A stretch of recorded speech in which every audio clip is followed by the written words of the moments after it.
Welcome back to another edition of Chopping It Up, with Dana Collins, a long-time professional in our space who, and she'll correct me if I'm wrong, but has only worked one program her entire career, if Yes. I am correct. Good. Yes. So first of all, welcome. Great to Thank have you. you on. Thank you. Any first-time listeners, this is not an interview. We call them chopping it up because we're just having, the people I put in this category are my near dear friends who are really brilliant. And I like to have long-form, wide-ranging conversations. And if you've heard some of these other ones, we might talk about God, religion, sex, soap operas, the price of bananas in Ethiopia, anything. But of course, the focus is really on direct selling, professional development, success principles, prosperity principles. But there's no rules, there's no guide rails. Sometimes the language is a little adult, sometimes it's not, depending who I'm chatting with. But so that's where we're at. So I really been looking forward to this. And I thought what would be a cool place to start is your experience at the mastermind event. First going, because I wasn't aware of how you got to the first one until you were already on the faculty, and maybe it was your fifth one or your eighth one or something. But I think that story is so important for new people to hear what you did to get there and why you did it. Are you willing to share that? 100%. Yeah. So when I first started in network marketing, I was the only person in my company east of the Mississippi. So I was, and we didn't have this kind of technology. No one had a website. And I can remember I was married at the time, coming home with my starter kit. And I was saying to my former husband, hey, I'm going to do this thing here. And he looked at me and he said, how do you know that's not some guy making those products in a bathtub? And I was like, I don't, but they're just too good to be made in a bathtub. And then he said, do you know anyone driving the car? And I was like, no, I don't know. I don't really know anyone in the company. And he didn't talk to me for 2 weeks because I had turned down a job. So I was just like, I literally went to the library that weekend. I read 2 books and I just implemented what I read. And I was hungry to learn because I think one of the things that I've noticed today is there's so much emphasis on personal development. We sometimes don't emphasize professional development. And I was really involved in the professional development part of the business. Now I needed to add the personal development. That's not what I did right out of the gate. And probably that was a tactical error. You need to do both because you need to grow and implement simultaneously. But I had sponsored someone who worked with Art Jonak at Networking Times. I think that's what it was called back then, or online. It was some magazine, right? That he wrote for way back in the day. So this is 30 years ago. I mean, Art was probably actually the one he is at was Upline at that time. Upline, yeah. And so it was another writer there, and I sponsored her, and she said, hey, look, if you want to go to the mastermind event for free, all you have to do is wait tables. And I went, I'm in, I'll go, whatever, whatever, like, that sounds great. So I went to the mastermind, I waited tables, I got to see all the speakers. I learned so much. I think that's when I became a Randy Gage devotee and dove into like whatever you said, whatever you talked about. Even drove to DC to see you speak one time. I got my small team together. We drove and saw you in Washington, DC. But anyway, that's how I started out at the mastermind event. I just kept going. I kept going. It stopped for a while. It started back up in Houston, and I started going. And Art asked me to be on a panel for women because so few women went at that time. It was largely a male audience because you guys did it at Halloween. And I remember the question was, why are there, why there, because at that time, and this has changed, but men were top income earners in the network marketing space, while women made up the majority of participants. And the question that we explored was why. And I asked the audience if you had children participating in Halloween to stand up. And a lot of people stood up, and I said, if you ran around like a crazy person getting your kids ready for Halloween, remain standing. And it was only women that remained standing. And Right. Art thought that was great.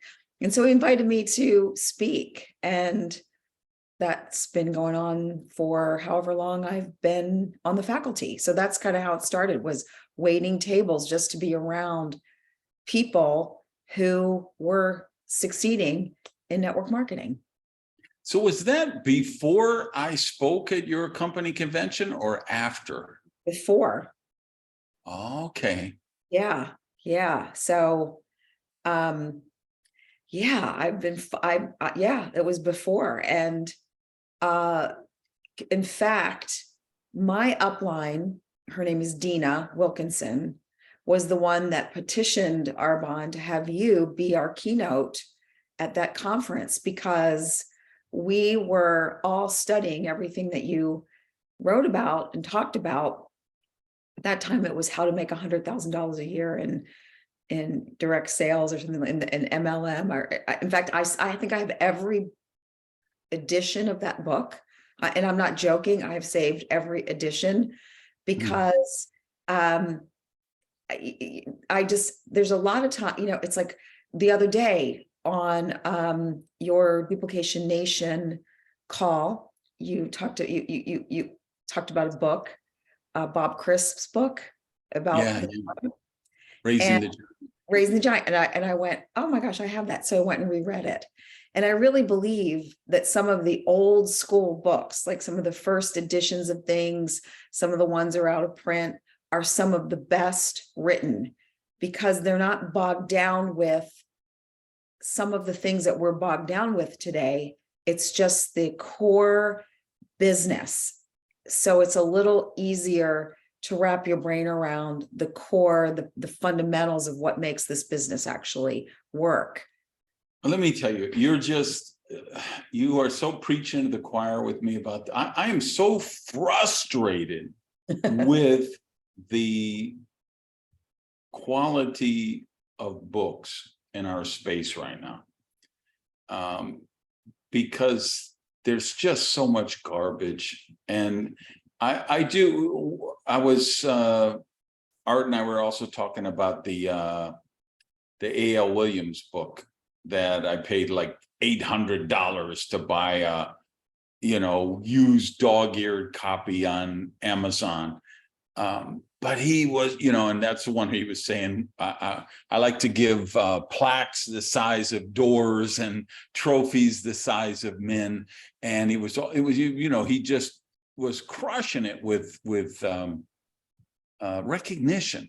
Yeah. And Dexter Yeager had a book. You know what? When I'm going to write a note, I need to, when we finish, I need to go on Amazon and search and find some old copy of that and pay $800 for it. Because I just remember that same thing, like it impacted me that way. And then when I wrote my first book about multi-level, it was called How to Build a Multi-Level Money Machine.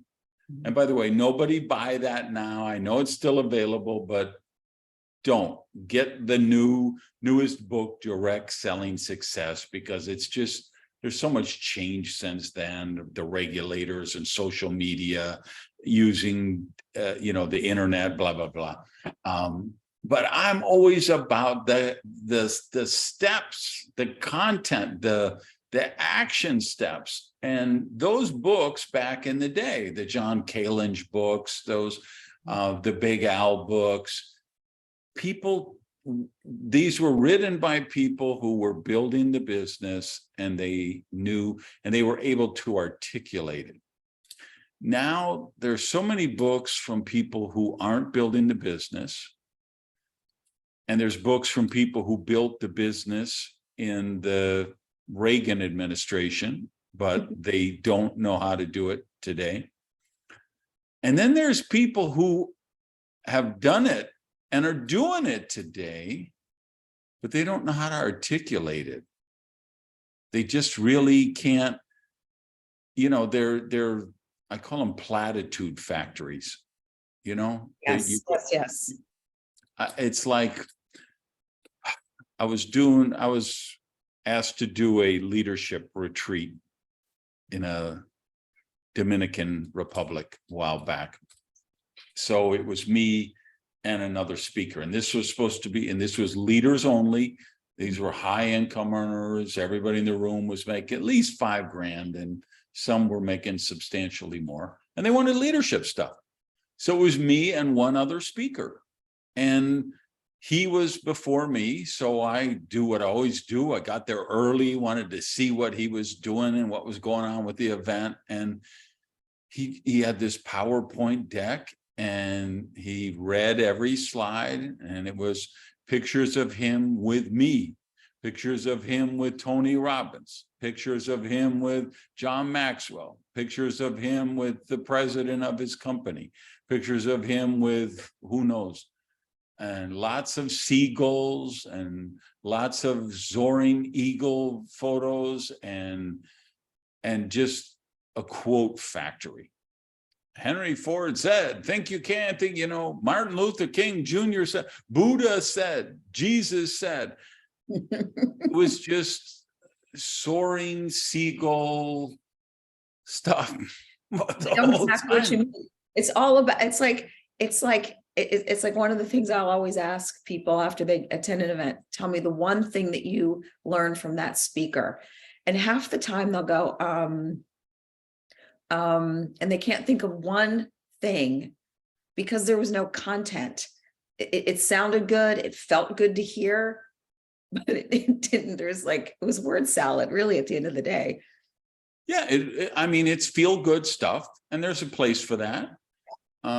You know, when you kick off your, like for you leaders, you know, who are watching, who are building a weekend leadership retreat, or, you know, just a regular major event for your thing, hey, start off with a positive motivational keynote. That's a great way to kick off an event.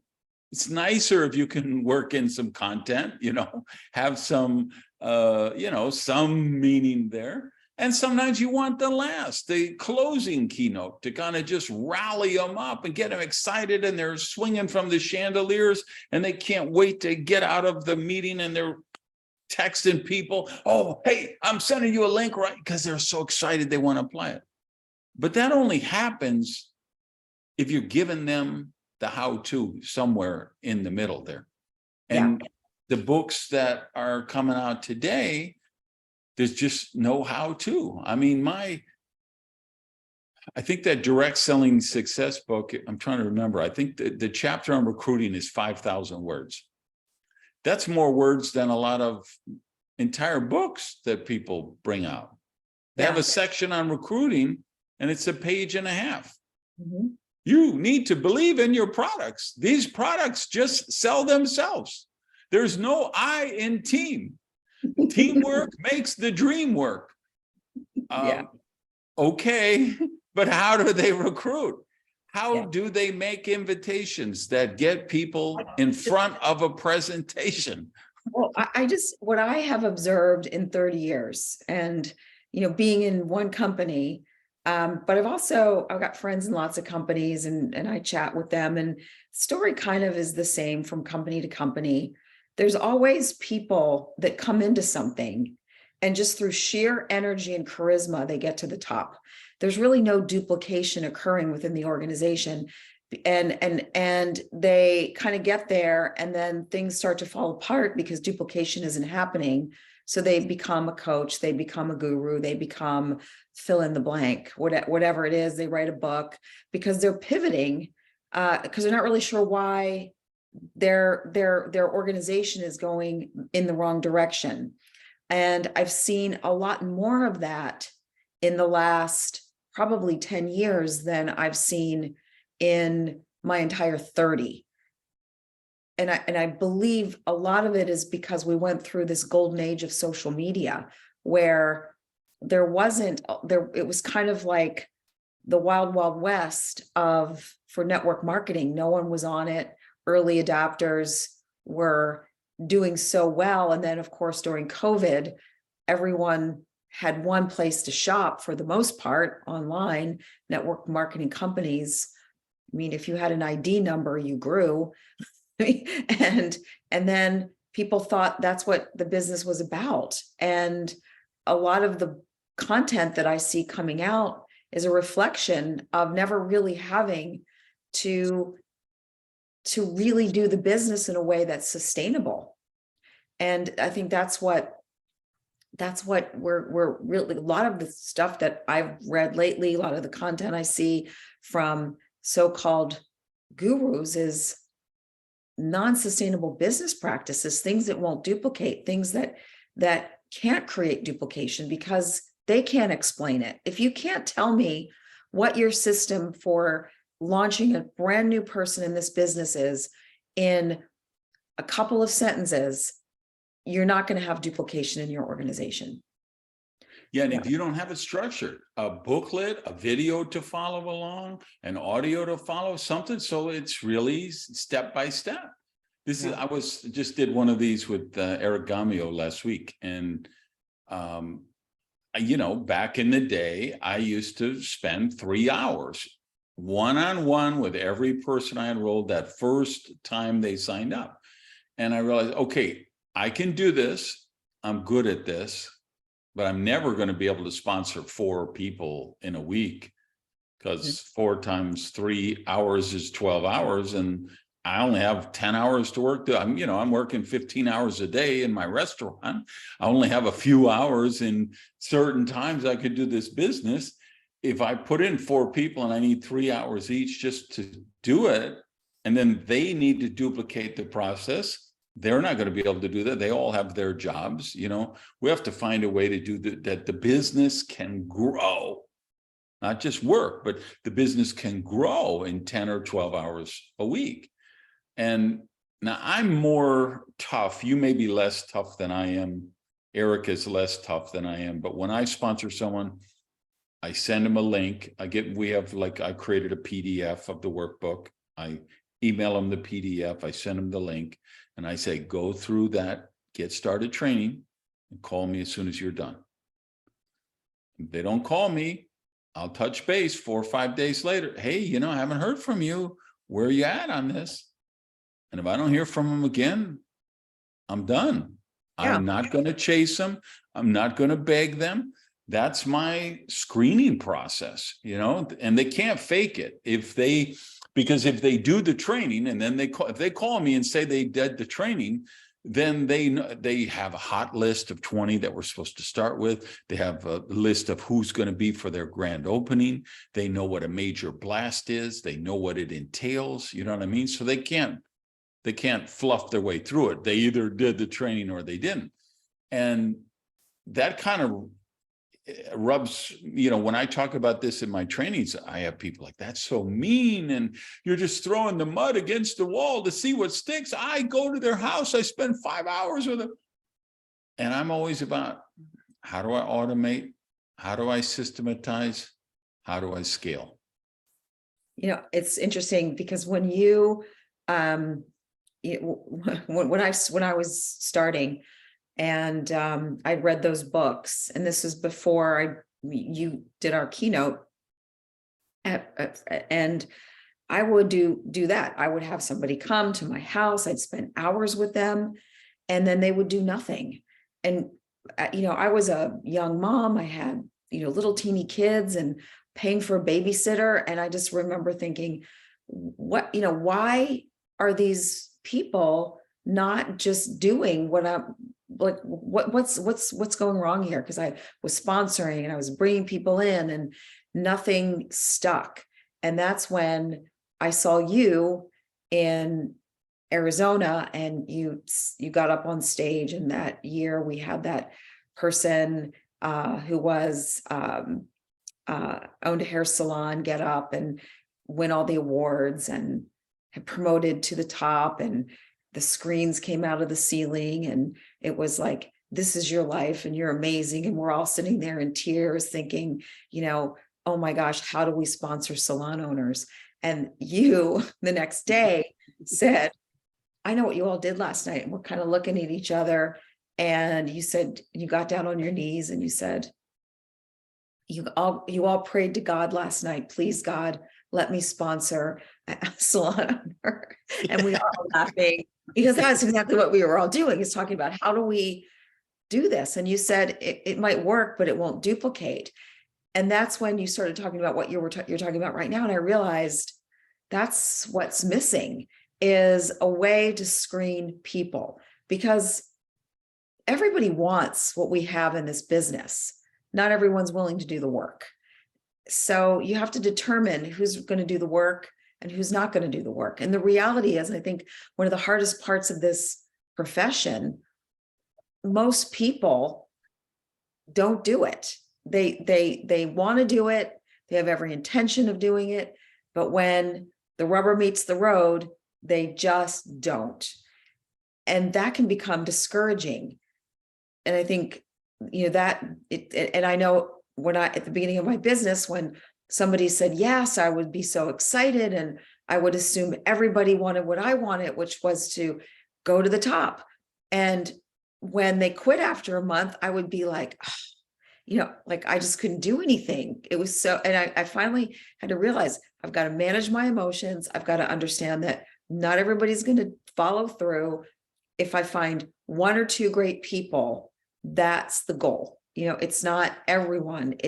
You're going to find a couple of people who are willing to go all in and run with you. And I think most people get tired waiting, or not where they get, after that, they can't manage the disappointment for the long haul, and understand that we get paid a lot of money for that disappointment. If it were, if more people were out there going, I'm just looking for a network marketing company, the income opportunity wouldn't be where it is. So it's a blessing and a curse at the same time. We get paid a lot to go through that process and keep looking for the right people. But at the same time, it's hard to keep looking for the right people. I remember one year at the mastermind, I don't know who it was one of the speakers said, don't you just sometimes want to say to somebody, are you going to do it really? Are you really going to do it? Just tell me now. And it's like, yeah, I do. And, sometimes people come back, they don't do it. And then you hear from them a year later. Okay, I'm really ready this time. Absolutely. Yeah. The personality type you identified at the start is what I call the freak of nature specimen. They are the people, they don't understand the comp plan.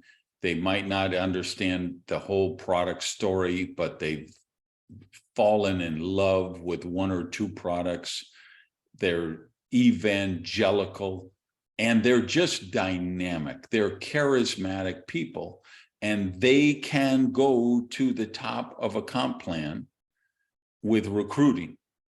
What they don't understand is, like, I love the company I worked with for the longest time, where that ended up getting sold, and unfortunately I left because the new owners were just crooks. No other way to say it.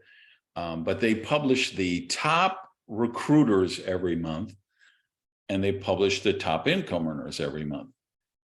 And I thought it was really instructive for people who were perceptive enough to see it, that those lists were always different. The top income earners were never the top recruiters. And the top recruiters were never the top income earners. And because the top recruiters were these people that did 80 people in a month, but nobody could, they were the freak of nature people. Yeah. Yeah, nobody could duplicate them. So, I mean, real world story, literally 4 days ago, well, actually a couple of weeks ago, one of my serious top leaders told me, hey, I have a new lady over there in the States. She's crushing it. She would just die if you would do a Zoom training for her team. She's really up and comer, really dedicated. Are you willing to do that? I said, of course I'm willing to do that. Let's set it up. So we set it up. She had just about 100 people on there. And I was thinking, as she did the intro, before she was like, as you can see in the box, we have Randy Gage with us tonight, and I'm so excited for him. But before that, we need to talk about the contest we have going on right now. We've got and here's the people who qualified already for the contest. She starts putting names up. She's got slide. I'm like, this lady is sharp. She's got this going on. She knows how to a really high energy, and so I do the thing and I'm scroll through, I keep moving through the Zoom room, you got 20 people on each screen, and I'm looking and I say, okay, I got 5 screens of people and there's 2 men, me and one other guy. So I know there's an issue here. Right. So, and she goes on a little more before she's talking about so she has a logo for her team, and her logo is obviously, it's very obvious. It's a logo designed for women who want to lose weight. And so we did a really good training. I'm really impressed with her. I like her. And at the end, she said, so give us some advice, and where do we go from here? And I said, guys, the next time I do this, I need to see people who look like me. I need, there needs to be and I'm sure you've seen the same thing.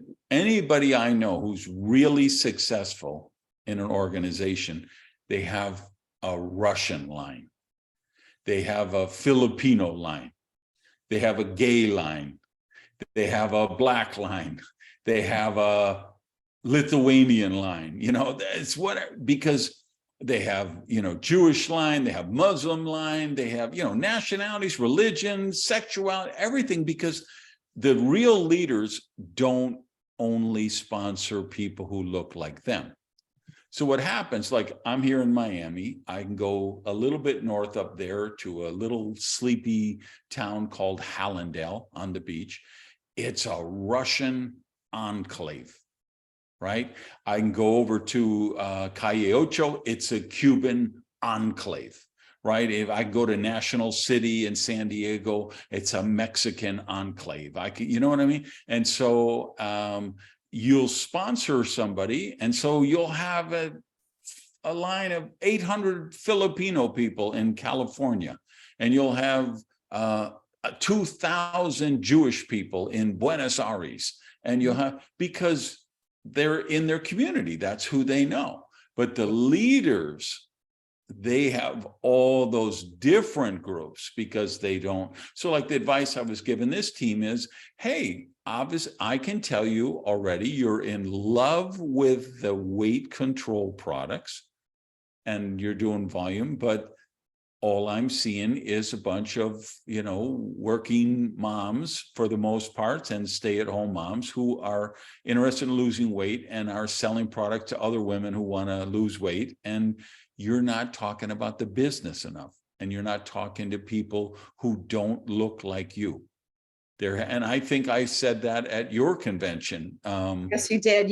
You also said, I remember you said you all look too good, like you need to ugly it down a little bit.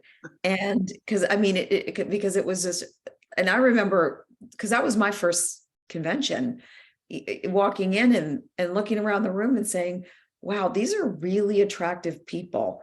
And and you know, it was just like, huh. And it was just one of those thoughts that you have, and you don't think about it. But then when you got up and basically said, you can't be Nordstrom out of your house, and you've got to make, like, if people think that you have to look a certain way to be a part of this company, you're going to be limited in how big you're going to be able to build your organization. And that was so true. I mean, just so true. And now, Well, you know what else I remember from that? Because I remember talking to people the day before, and everybody was doing their facial parties where they would do facelifts, and they would give half a facelift of somebody, and that would tighten up the wrinkles and fine lines and everything. And then they'd say, look at how good this half looked. Look at this other half. If you want to look that, you got to buy my kit. And I told them, and I just said, you know, whatever, say there was 5,000 people there. I don't remember. I said, how many people here would like to sponsor me? And 5,000 hands went up. And then I told him, you're never going to sponsor me because I'm never going to do a facial party where I do half a facial on everybody there. You have to, you know, and I'm not saying don't do facial parties. That's an incredible, because one of the things you look for in products are demonstrable, right? So if you have that kind of skincare product, if you have that kind of weight loss product, if you have that kind of energy product, whatever product, great. There's a time and a place to demonstrate it. But you also, what I learned, where I learned this is I was working in a nutrition company, and we opened about the same time that Nu Skin opened up. And Nu Skin was just kicking our ass everywhere, from sea to shining sea. They were killing it, and my company was struggling. And my company was total product focused.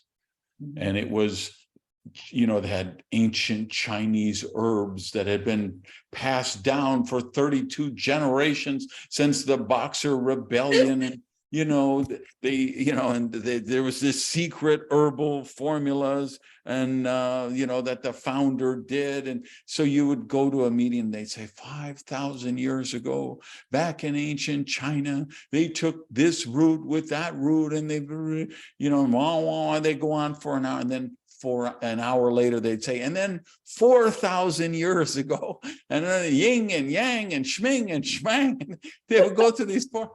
And then I'd go to a Nu Skin presentation, and I'd sneak in the back door, and they had real estate agency owners and corporate vice presidents and HR people. And, you know, I came into business, like back when I came in, we were all blue collar people.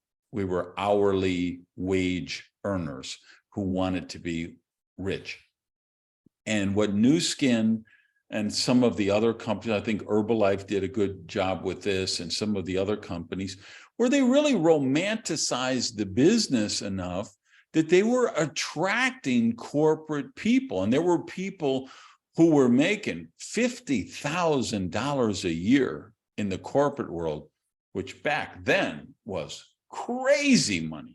right? And they were making crazy money, but they hated the politics of the corporate world, the dog-eat-dog mentality.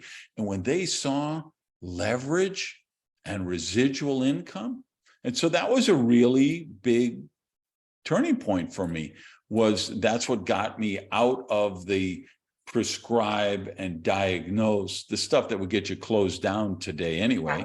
The organ recital is They're organ recitals. And but back then you could get away with that stuff. Nobody thought about it. You can never do that today, though people still are, but I mean, they will get closed down. eventually you'll get shut down. But, you know, I mean, my mind is going in like 20 different directions, because I think there's a couple of companies that I see right now in the space that I don't think they care if they get shut down. I think they are, you know, their intention is, let's recruit as many network marketers as we can, people already in the business, already doing the thing.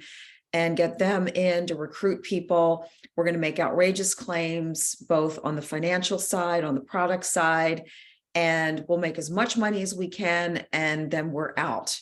And it's, you know, it's so infuriating for many reasons. Number one, it's bad for the industry as a whole. It's such a, you know, these are bad actors, and it's usually their second or third company. And most people in our profession, it gets back to professional development, don't take the time to really understand the profession, and they don't bother to research like who's behind the company, who's starting this, what did they do, what did they do prior to this in the network marketing space, and unwittingly they go into something that isn't going to be there in 30 years, 20 years. It's going to be, and they're going to put in this effort looking to build long-term residual income, because I don't think anybody wants to work as hard as you have to work in the profession to, you know, in 3 or 4 years be done. Now it happens accidentally where, you know, not all companies survive, but I don't know. I'm watching a couple companies right now, and I just think I wish more people would do better due diligence before they hopped on board something, because these companies couldn't survive if people did that. And it's because I think people don't value their time in the same way they value their income stream. Well, yeah, like you, that sends my mind 20 different ways, because I was making $50,000 a month in a company, and I got the call on a Wednesday evening saying, hey, there's no more comp plan. We lost a partner. They're starting up another thing. We don't have the money to pay the commissions. People still want to get the product. They can order it, but we're closing the company. And that was 25 years ago or something. And I still have people that don't talk to me to this day because they hold me responsible, because I enrolled them in the company. And when you go through that, like I did, then you learn the value of due diligence. Until then, I don't think you get it. You don't realize what a sacred gift it is to have a reputation, right? So here I am now, 44 years in the profession. I've never whored out my name. I've had so many opportunities to hoard out, and I never did. And I can look anyone in the eye at any point who's ever been in my business and say, hey, I'm building the same comp plan you are, same marketing materials, same everything, same product line. I don't do cooked legs, sweetheart deals, any of that nonsense. And if the company, like this company that got sold, was another example. I did my due diligence. I liked the crew we had there. I liked the corporate team. We had amazing people. But we grew like crazy. You know, I built a team of 200,000 people there. And we were open in 50 countries, probably within 5 years or something. And they didn't really have the infrastructure to build out all that. And so they were going into debt. And then it got to the point where we had this amazing retention bonus, right? We had a comp plan with a leverage matching bonus. So you would get a leverage percentage of what your personal enrollees made in one part of the comp plan. So if I sponsored Dana Collins and she made $10,000 in this bonus, I got a matching bonus of $5,000. And then you sponsored Becky, you got 50% of hers, and I got 30%. And it was and it actually wasn't anywhere near 50%. I think it was like 10, 7, 7, 8, 5, whatever. So, but it was like through 7 levels, and they kept 30% of that. They paid you 70% every month. And then they paid 30% of it once a year at the big leadership retreat. They would give you one check. And it's what we call golden handcuffs, right? Because you would have this in this escrow account, and it would be in there, and you'd watch it in your back office gathering all year. And so it would come, and then we would be at Hawaii or, the outback, the coral reef in Australia, the Great Barrier Reef on an island there, and they would give you this payment. And we'd have fun. Like mine would be $150,000. One time they brought a Brinks truck into the convention, out to the retreat, and then they gave us suitcases of cash of the actual amount, just, for show business. We gave it all back right away. Then they would give us a check and just put it in the back office. But, you did stuff like that. So I think it was $250,000 just for my 30% escrow account. And they didn't have the money. They didn't put it in escrow. They had an escrow account column on the, spreadsheet, but they were using that money for operations because they were opening all these new countries, and they needed more production and inventory, and we were growing. And so they had to make a desperate sale to new owners. And the new owners it was a family, a guy who put his kids underneath him, and he formed a management company, and he would just suck all of the money out of the company. And he literally bought like 10 companies. And I know at least 4 or 5 of them that he drove into bankruptcy, and the other ones just faded away, I think. And, I believe people will go to prison for that, but let's see what happens. But I got burned like everybody on my team when that happened. So nobody, people could say, hey, Gage didn't lie to me. He didn't lead me down the path. He lost his income the same time I lost my income. He had to go through this chain, but it was still the horrific. It was the worst year of my life, was that year right after when I had to leave. And I just said, they were calling everybody, hey, we're going public, and you'll be able to take your matching bonus in shares in the new company, and this stock is going to go up forever. And I'm like, I met them once at the first dinner they came to. We were doing a leadership dinner, and I met the new CEO, and he lied to me in the first 90 seconds. So right away, Ann Feinstein was in that company with me, right? So she was standing next to me. Company this is.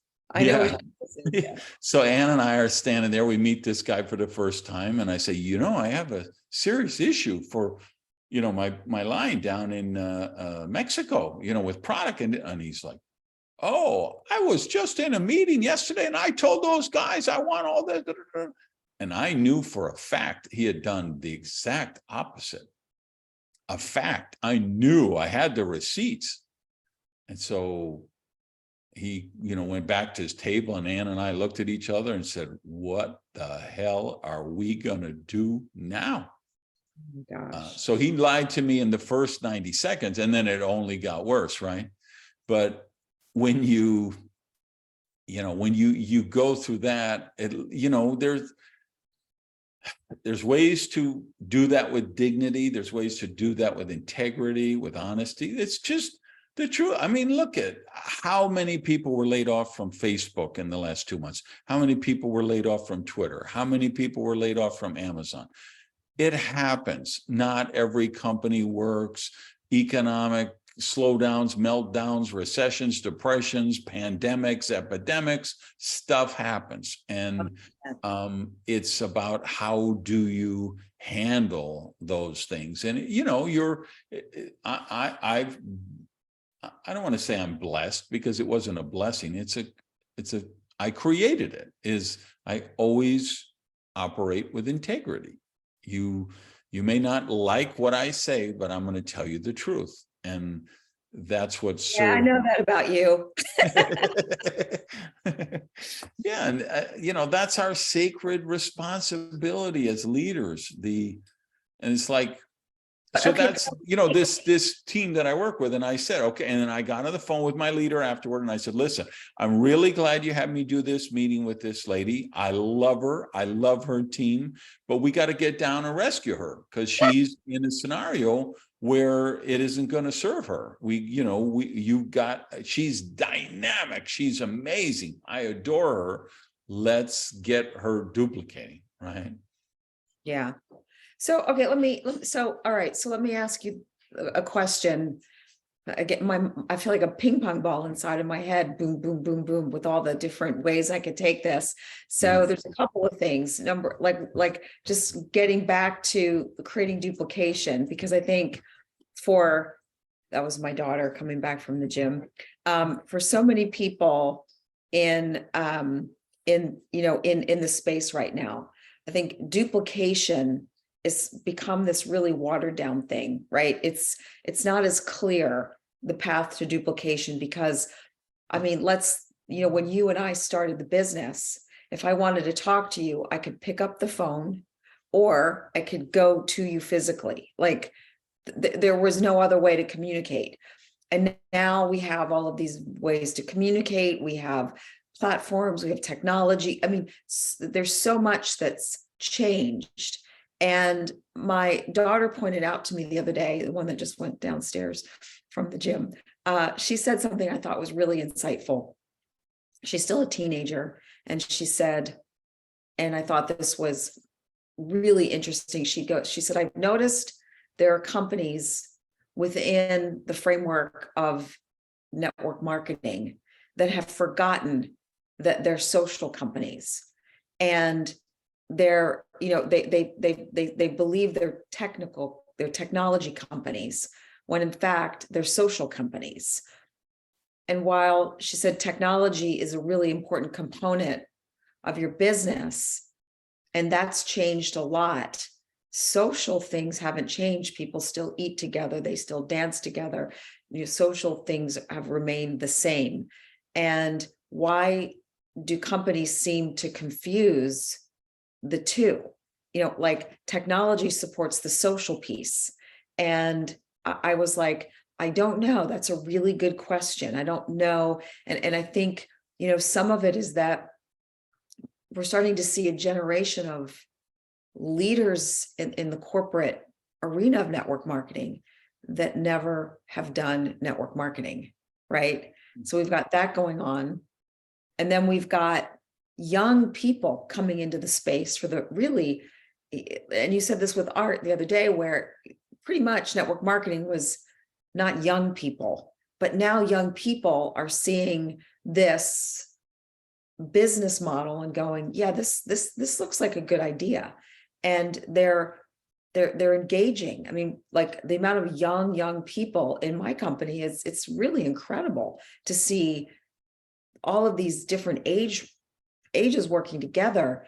But sometimes young people come in with a different, they don't have a lot of experience in something, in anything really. And they don't understand the foundation that makes the business really hum. So it's interesting right now to me to kind of look at the space, and because I think your Duplication Nation is super timely. And if you're watching this, I can't stress enough how good it is. It really is good, Randy. It's such good information. And I think it really clarifies what this business really is at its core. But that seems to have been lost a lot in the last few years, in my opinion. Yeah, and for you guys who don't know, that's a venture I'm doing with Jaime Loquier, duplicationnation.com. And we've got a newsletter for leaders called MLM Confidential. So Duplication Nation is free, blogs, videos, live, online events and stuff. And then we have a paid newsletter for leaders, MLM Confidential. For just that reason, you say. I mean, I work with a lot of companies where they're hiring me to help create infrastructure for their field leaders. And I'm telling them, I want you to be a technology company. I want you to be a technology company that sells skincare, or a technology company that sells wellness products, or a technology product company that sells household cleaning products or whatever. But the tech is the platform. It's the support structure. It can't be about, because I mean, as I mentioned you saw the video I did with Art that you just mentioned. That's where I see all my clients that are killing it. They have young people, that the later millennial generations are coming in. But these are also people that are socially handicapped. Okay, they're the equivalent of people of my generation. You would read about them sometime. They would say, let's say it's a famous actor, and they'd say, this guy is such a jerk. He broke up with his fiance by sending her a FedEx, right? Yeah. So today we have the equivalent of that, because God forbid you would actually call somebody and have a conversation. You don't do that if you're under 35. You just trade signal messages or WhatsApp messages or Telegram or SMS. And a lot of people just DM on Instagram. And so they break up, they get married, they break up, everything runs through DM. If they had to have a conversation, they don't know what to do because they're socially handicapped. The number of men who are, I should not even talk about this. I'm going to get ratioed on Twitter. I lost my virginity at 13 years old, right? So I found a cougar, a 17-year-old girl who liked younger guys. So I lost my virginity with her. And, and I was a little earlier than most, but I mean, most guys, they're losing their virginity by 14, 15, 17, 19. Today, kids they eat so many hormones in the diet. Every time they go through a drive-through and they get a cheeseburger, and it's so filled with the growth hormones that they fed those cows that, kids used to reach puberty at 13 or 14. They're reaching it at 9 or 10. My niece, when she was 12, she could have walked in any nightclub in Miami and nobody would have carded her. That's crazy. Nobody. She was 12. But believe me, it wouldn't even be like debatable. Is that girl too young to get in? They would have just waved her in. She's gorgeous, beautiful. They would have said, hey, this is exactly the kind of woman we want hanging out in our club to get the guys in, right? Today, the number of men who are virgins at 25 and 30 and 35 is astounding. Now, and for people who say, hey, I'm just old-fashioned, I don't want to have sex until I get married, great. But that's not why they're doing it. They want to have sex, but they don't know how to communicate with a woman in person. That isn't, they only know how to be lecherous through a dating app, but they can't communicate in person. Incel, isn't that what they call it? They're incels. Is there a name for it? I think so. So you have some young people who are socially handicapped. And then we have the older people who are technology handicapped. And they're like, oh my God, I finally have my Facebook page and I can see my grandchildren's pictures. Our job at Leaders is to work with both those groups. And we have to create an infrastructure where somebody in a boomer generation person can operate the business with a cell phone.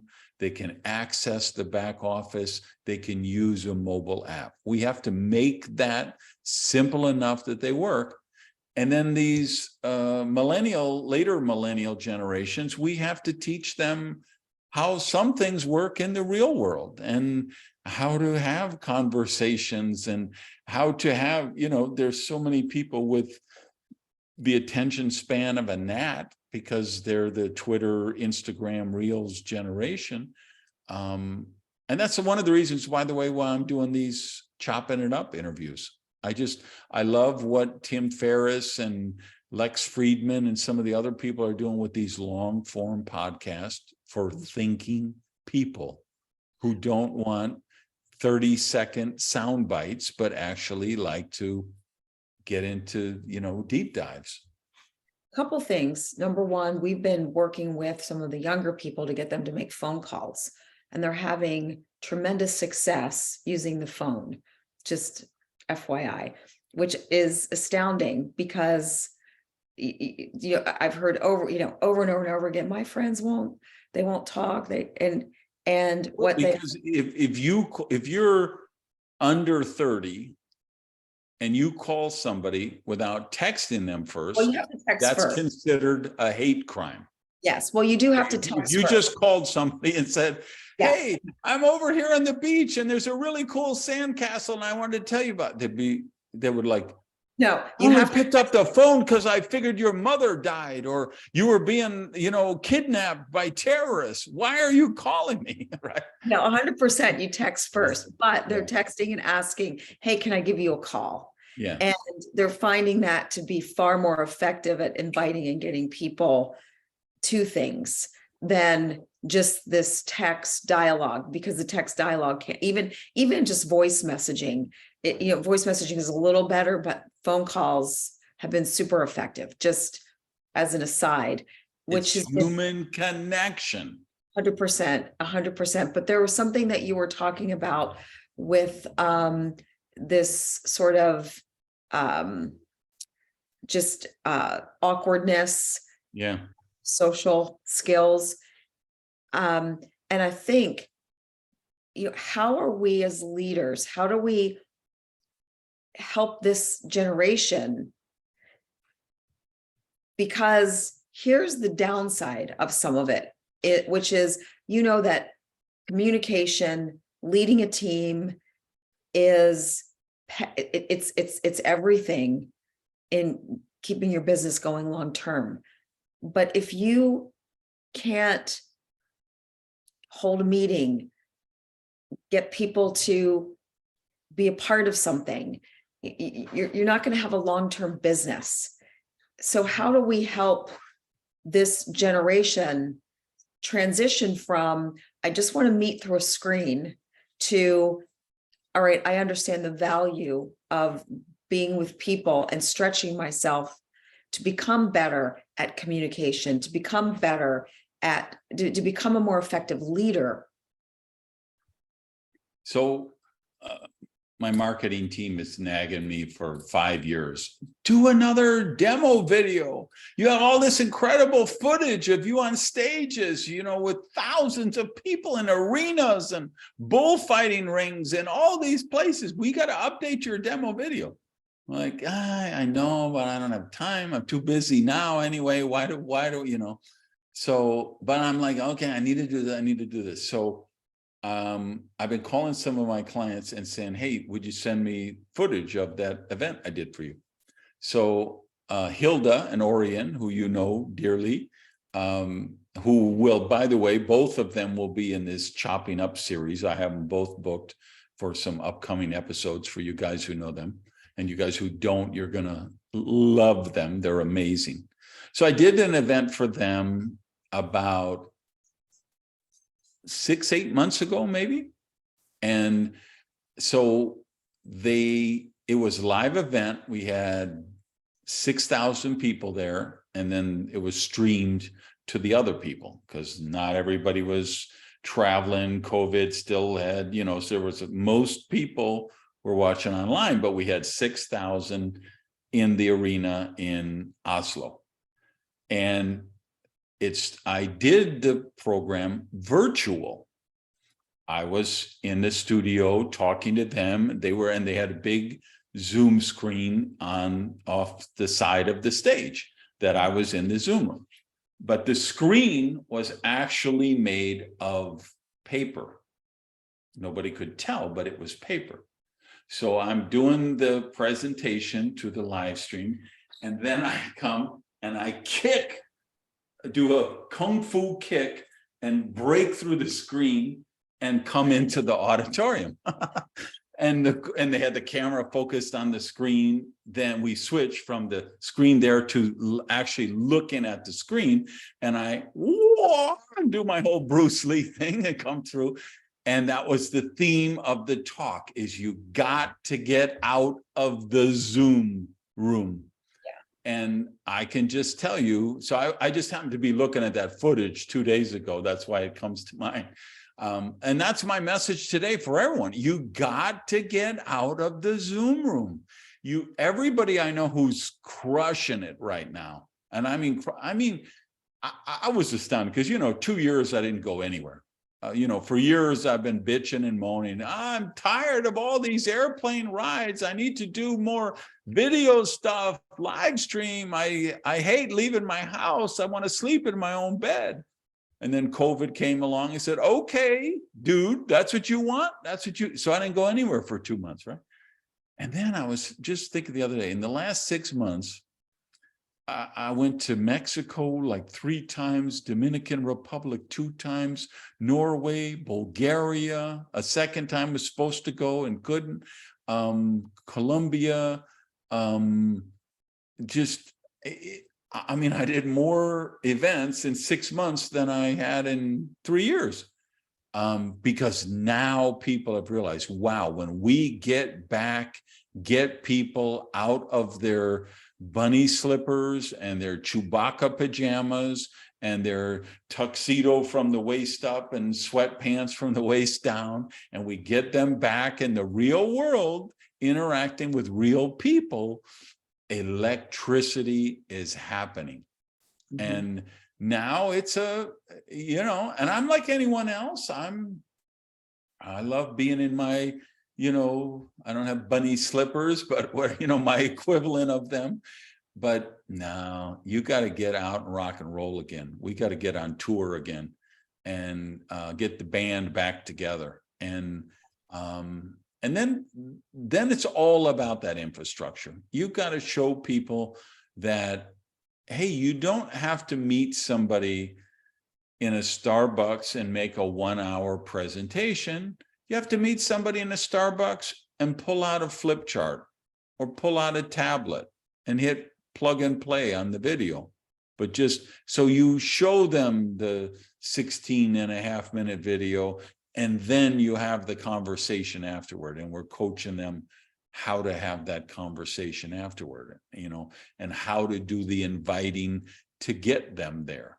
And, for me, I look at what really accelerated my success pre-pandemic was how much I used email and WhatsApp.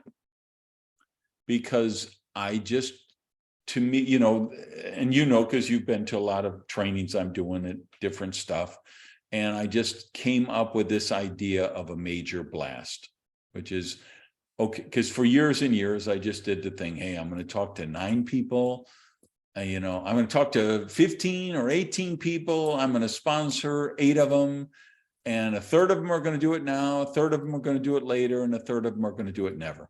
So as soon as I get 2 to 3 who are going, then I'm going to stop recruiting. I'm just going to work down, drive in depth in those 2 or 3 people for 4 months, 5 months, long as I have to go till I feel like I have got those lines over the tipping point. Somebody in that line is taking it away from me. And I did that for my first 30 years or 25 years. And then I just looked at, I felt like this profession is sexier now than it's ever been. All the trends are pointing us to this kind of business, the whole side gig opportunity, social selling, social media, e-commerce. Everything is leading to making this the perfect business. We have a better deal than driving for rideshare. 100%. We have a better deal than delivering for, whatever. Yeah. And so I just said, that's when I had my aha moment. How do I automate? How do I systematize? how do I scale? And I said, hey, if most people aren't going to be candidates, and of the ones who are candidate, only a third are going to do it now, and a third late, then I'm going to expand the universe. And I'm going to go out and, I joined a company that was about 6 years old. I'm sorry, 6 months old. So they weren't a startup, but they basically were a startup, right? Because they'd only been operating for 6 months, but they had some pretty good sales. They were doing a few $100,000 a month, so they weren't Mickey Mouse. But I thought, this is my chance to really go. So I contacted 120 people, virtually my whole first list that I drew up, and emailed or texted or WhatsApped every one of them.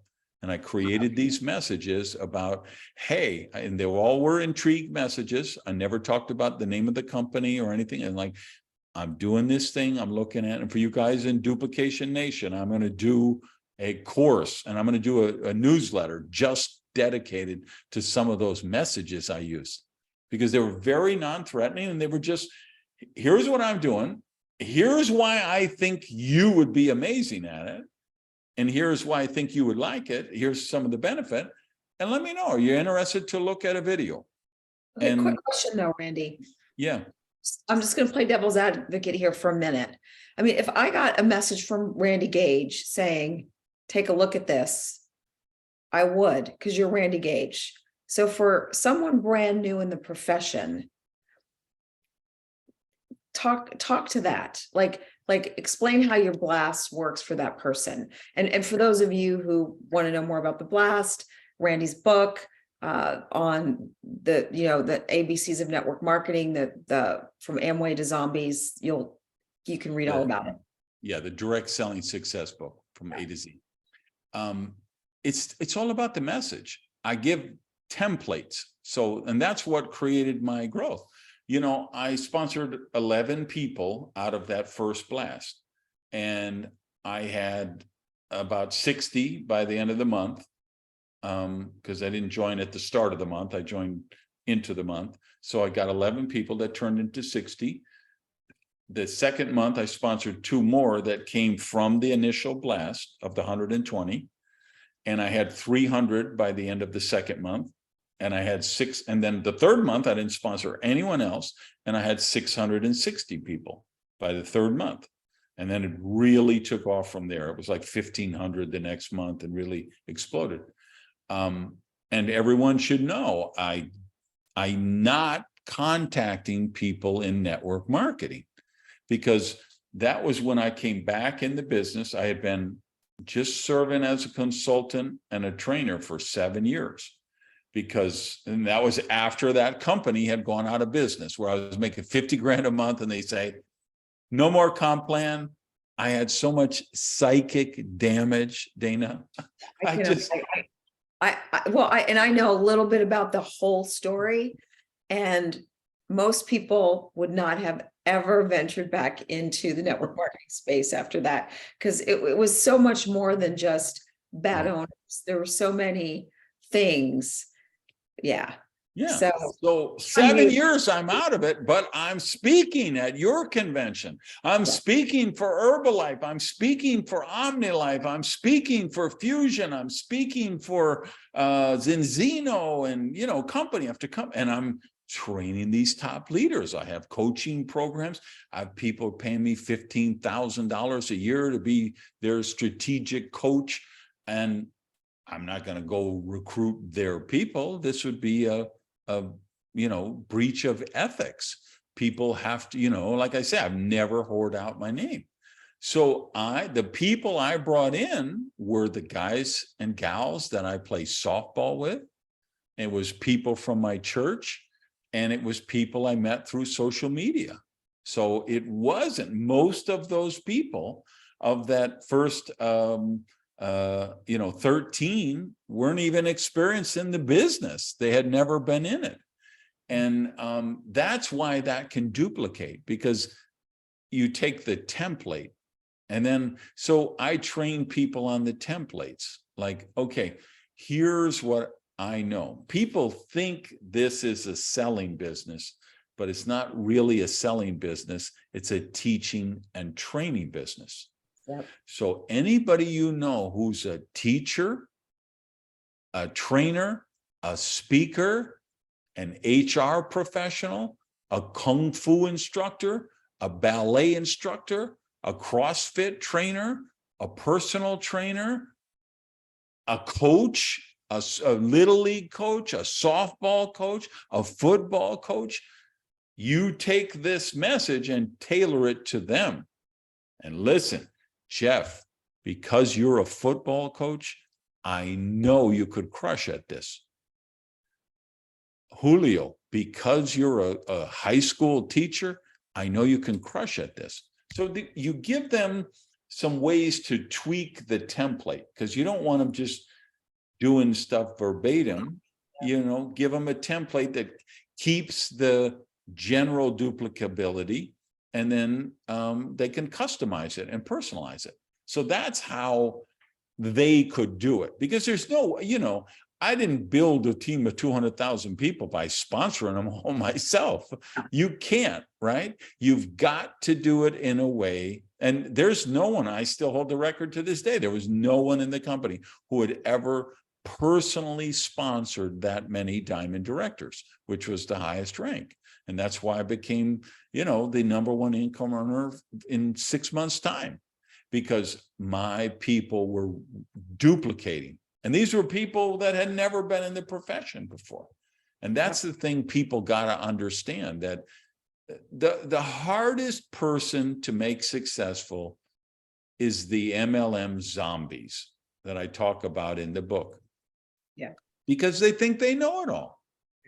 And they don't want to learn. They have their system, their routine that literally, I was running a softball practice yesterday, and my first baseman, I'm doing drills, and he's saying, do you really think I've been playing softball for 30 years. Do you really think, because I do fundamental drills, right? About, we're going to do this. We're going to start. I want your bend in your knees. I want one glove on I want the glove on the ground. I want your other hand above the glove. So when the grounder comes to you, you can quick transfer the ball into. And he's like, I'm doing this for 30. And I'm like, I don't care if you've been doing this for 100 years. Carlos Correa makes $35 million a year. He takes grounders every day. Do you think you're better than Carlos Correa? Right. So, don't tell me you don't, I'm always going to go to the fundamentals, because and that's the perfect example. Why am I a great network marketing leader? Because I'm a great coach. I can teach anybody how to hit a softball. I can teach anyone how to field a grounder. I can teach anyone how to throw better, because I'm going to just concentrate on the skill sets that, the mechanics. I can teach anyone to hit, because I can tell them, here's where your feet need to be. Here's where your hands need to be. Here's where your elbow needs to be.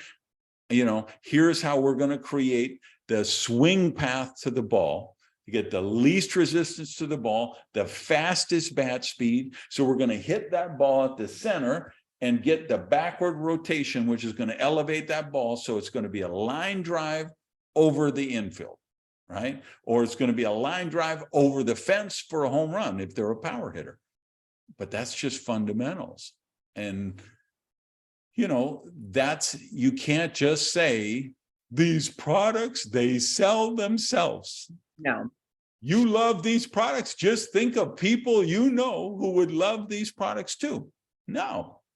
We have to teach the skill set, how to meet people, how to work your list, how to invite, how to present in a way that duplicates, how to follow up. And that's the stuff I'm screaming from the rooftops. I know. Well, what part of the thing that is kind of interesting, and you touched on this earlier, you've got the younger generations coming in who they're tech savvy, and then you have the older generations who are socially savvy.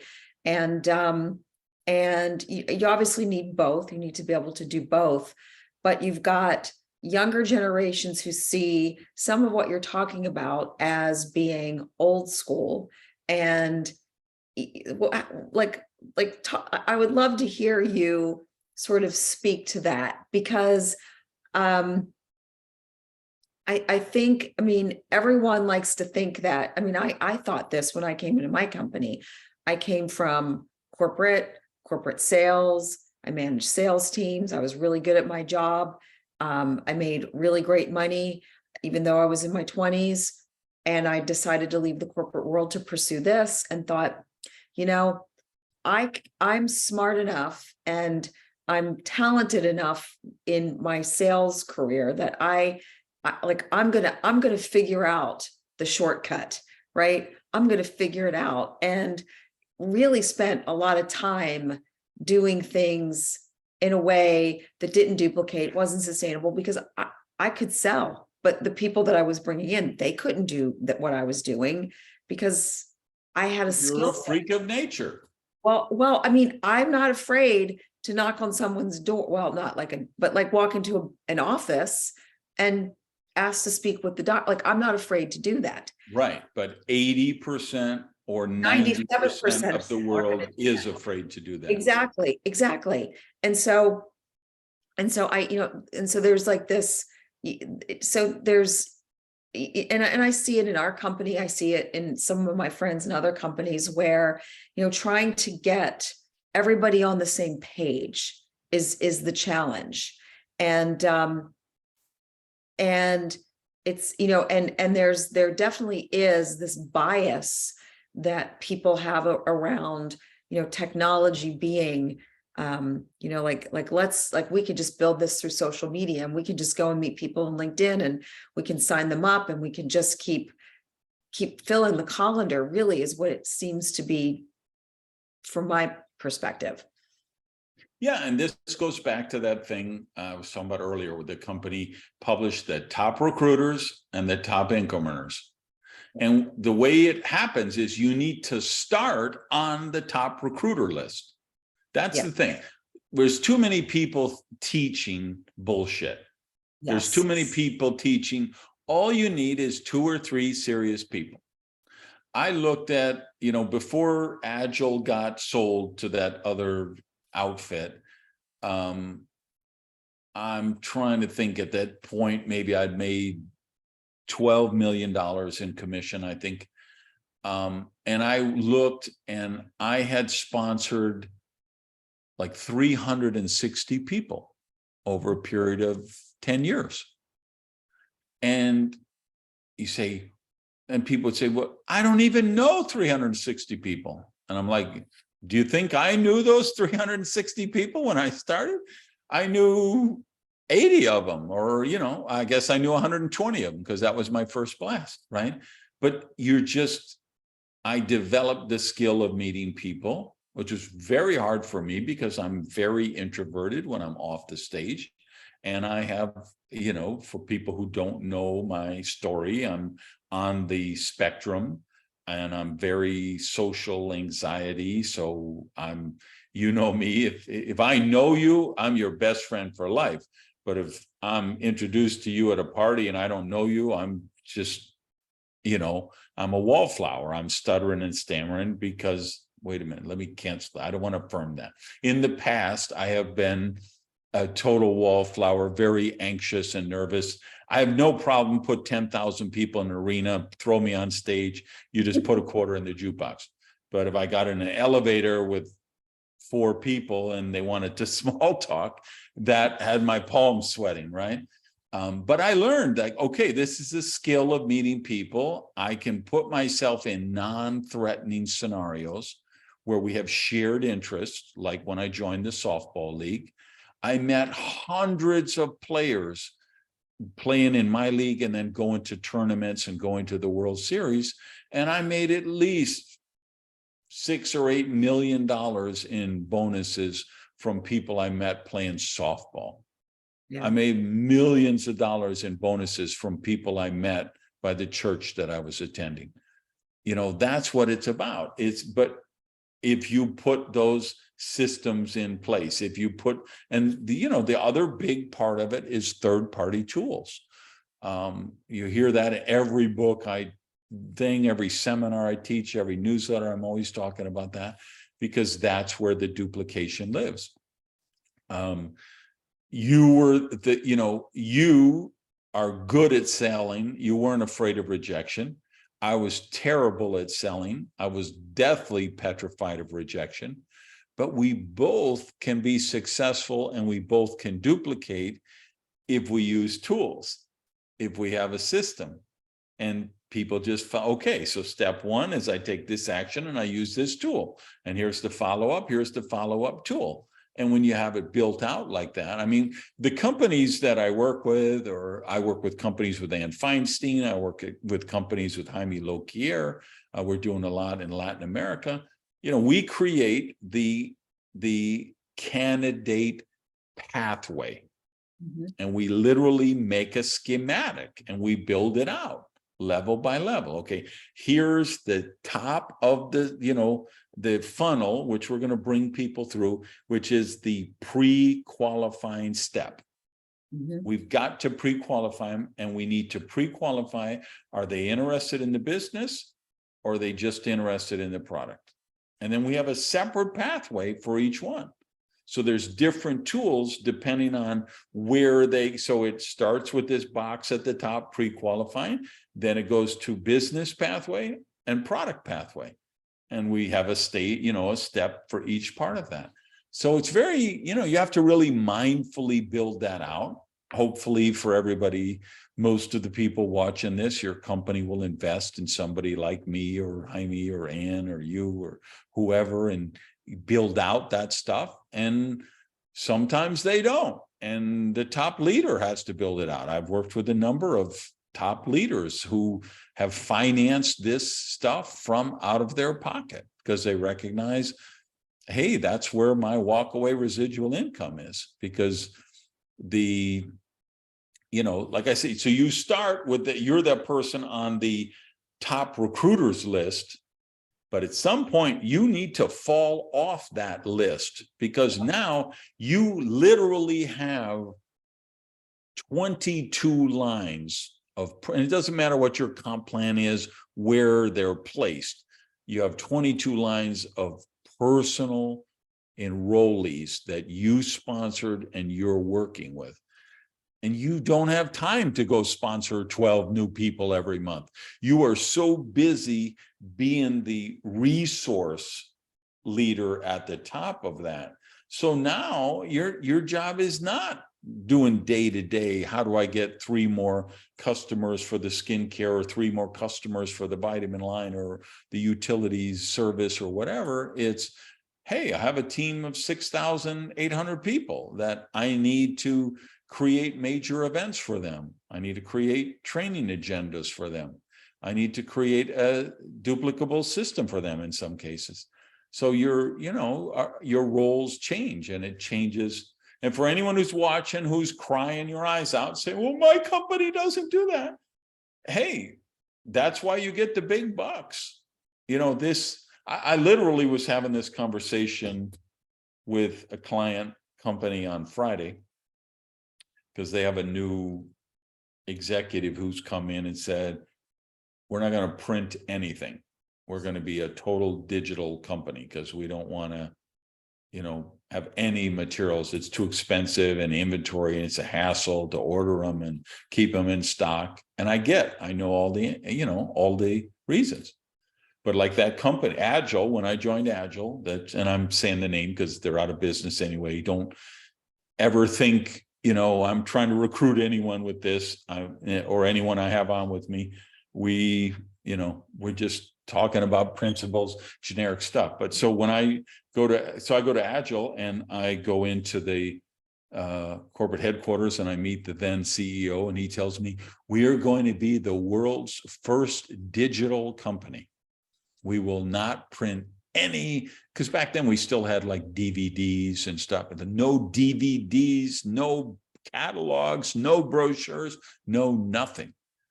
So he's saying because they're such an innovative company. And I'm like, yeah, shit, you're just too cheap to pay the production. So I called a production company, and I financed tools. I created my own DVD. I created my own Magalog. You know, because there's some things that, and I love the digital stuff. I love being able to WhatsApp somebody a link and say, hey, watch this 11-minute video and call me as soon as you're done. You know, I'm not waiting for this computer fad to blow over. I recognize there's a place for tech here, but I also recognize there's a place for having a marketing tool that I can leave 2 of them in the seat pocket of the Uber for the next rider. That I can take 10 copies of that and leave it on the coffee table when I go to the chiropractor or the dentist or the accountant. There is no digital equivalent of that, right? Right. So I ended up financing, at one point I had put $120,000 into tools for the team. Mhm.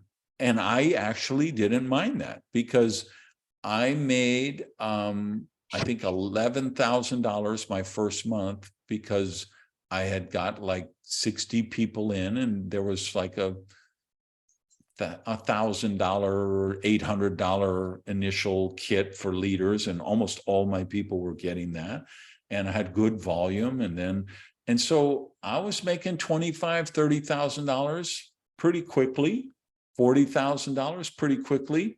So I was putting 20 grand into developing this tool, 25 grand into developing that tool. And I got up to like $120,000, I think, maybe even 180,000, which I got paid back all because the team just grew, and we sold so many of, you know, it's expensive to make videos and stuff like that. I mean, we did high quality production video. I didn't do Mickey Mouse stuff. And that made me a better leader. And you know, I told a story with Art, like you were with us at the $1 billion retreat, and everybody was sharing their stories about how they had a horrible sponsor at some point in their career, and having a horrible sponsor made them a better leader. And Yeah. sometimes it's the same with companies. You may have a company that isn't really doing the kind of infrastructure and support you need. And you know what? You can be a victim and you can quit, you can cry, you can create excuses for yourself, or you can say, hey, I'm going to begin with me. I'm going to step up and I'm going to be the change I want. I mean, it's really interesting. I was just launching a new person, and we had a get together, like a living room event, and there was somebody there who'd been with another company and was going on about their, you know, how they didn't get this and they didn't get that from, you know, like the sponsor, and they weren't getting what they needed. And, you know, I remember, you know, I'm standing there and I'm thinking, okay, well, when I started my business, I was sponsored by someone who was just getting started herself in Utah. I was in Maryland. Long distance phone calls were so expensive. Neither of us could afford to really call each other long distance. And when I did call her, she You said, remember well, that? yeah, People listening right now, they're like, right. who are these old people? I used to walk to school 20 Right. miles a day in the snow, because it was 33 cents a minute for long Yeah. distance. It was expensive. And I mean, my long distance bills when I started, because I lived in Maryland and DC was long distance, and I was right next to DC. So I mean, my long distance bills were like $1,000 a month, just, you know, to do this Arbonne thing. Yeah. Oops. This was say my company. But I guess people can look that up, but this is not a recruit.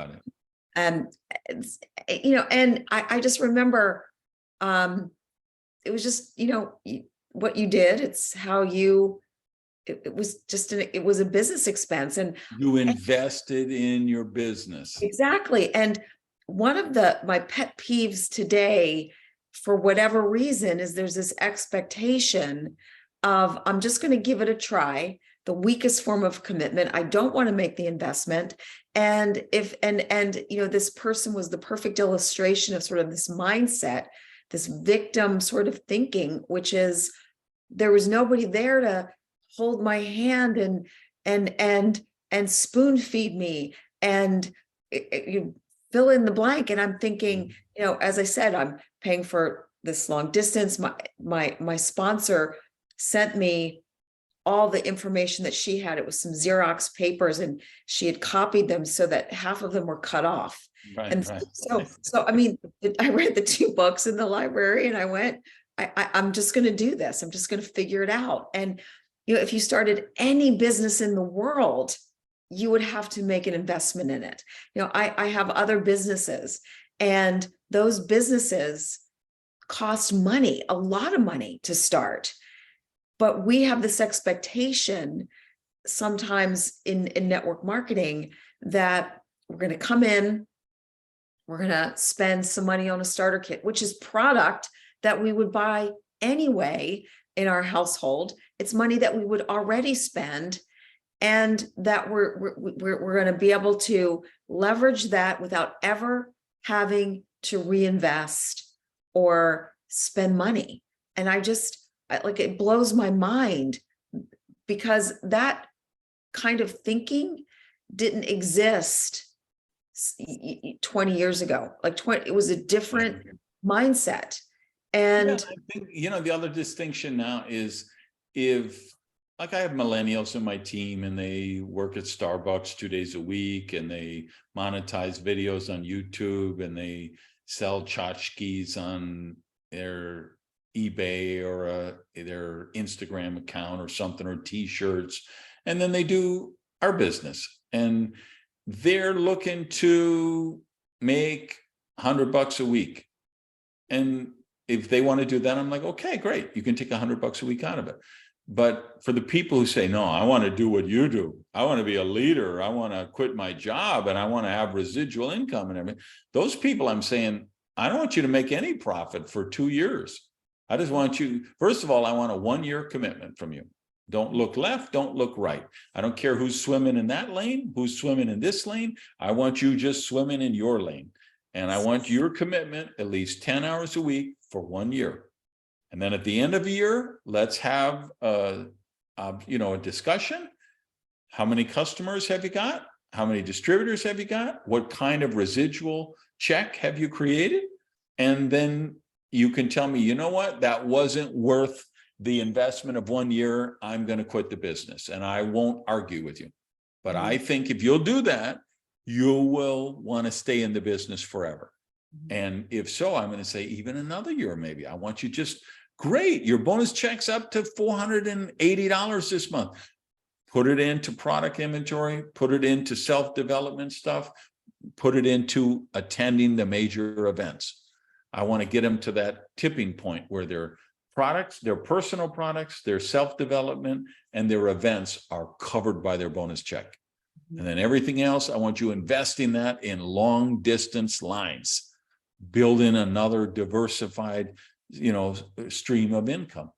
And so you got to know, that's where you got to figure out early on with them one-on-one, what are they really looking for? Do they, because you've made a career of it. I've made a career of it. So we approach it like a career. Other people, even for the people who work for me, I'm like, just be honest. Tell me what you want. If like I have a virtual assistant who I just started working with a month ago, literally.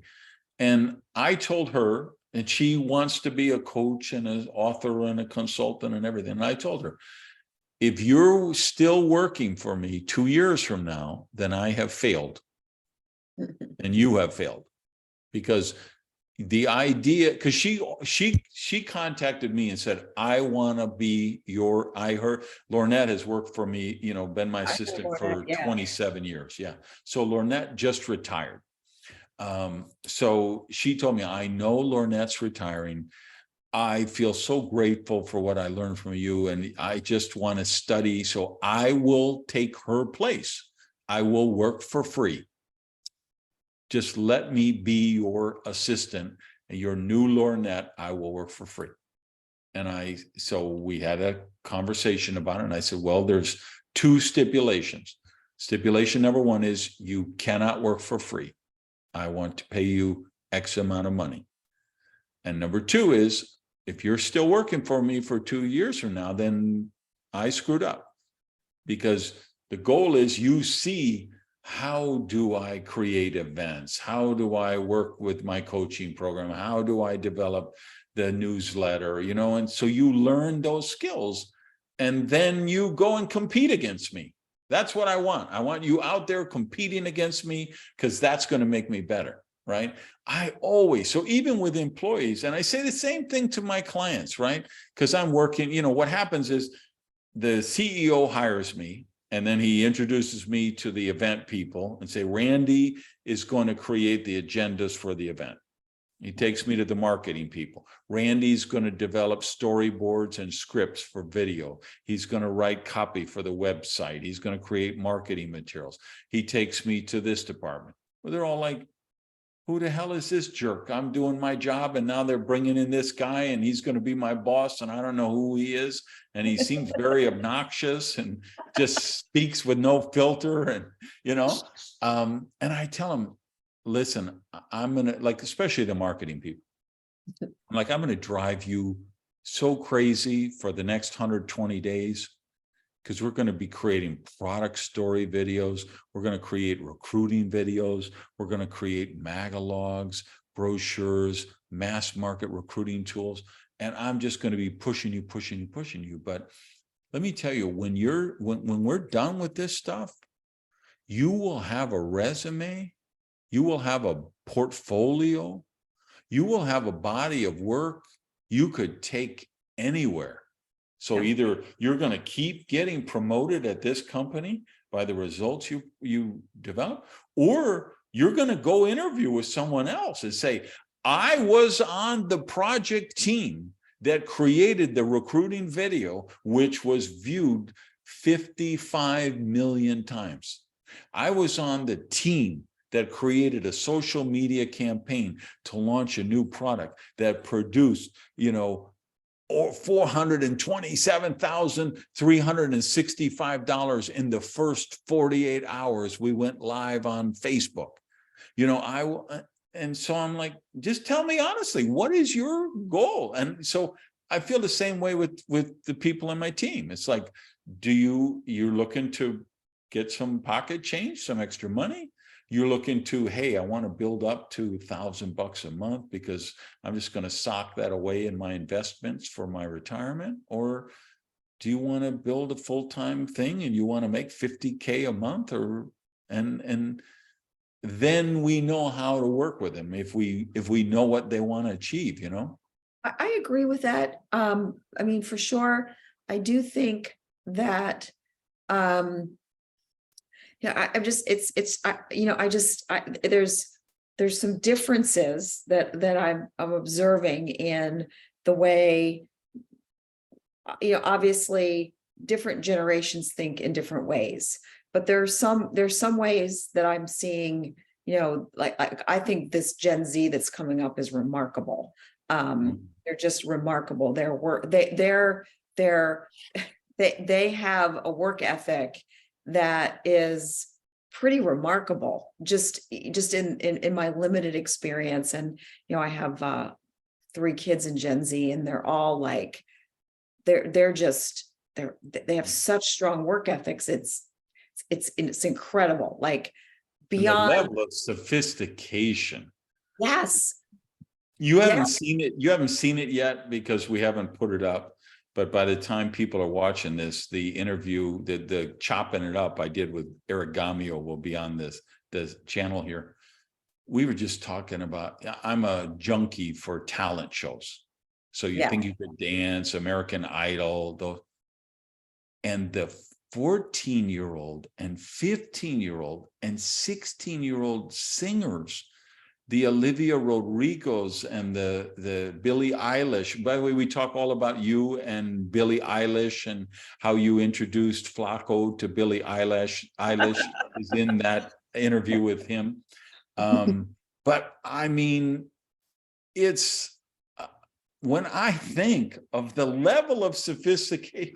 So when I was 15 years old, I was sitting in a jail cell for armed robbery. 15-year-old kids today are winning American Idol. right? It's an incredible generation. They're remarkable. Yeah.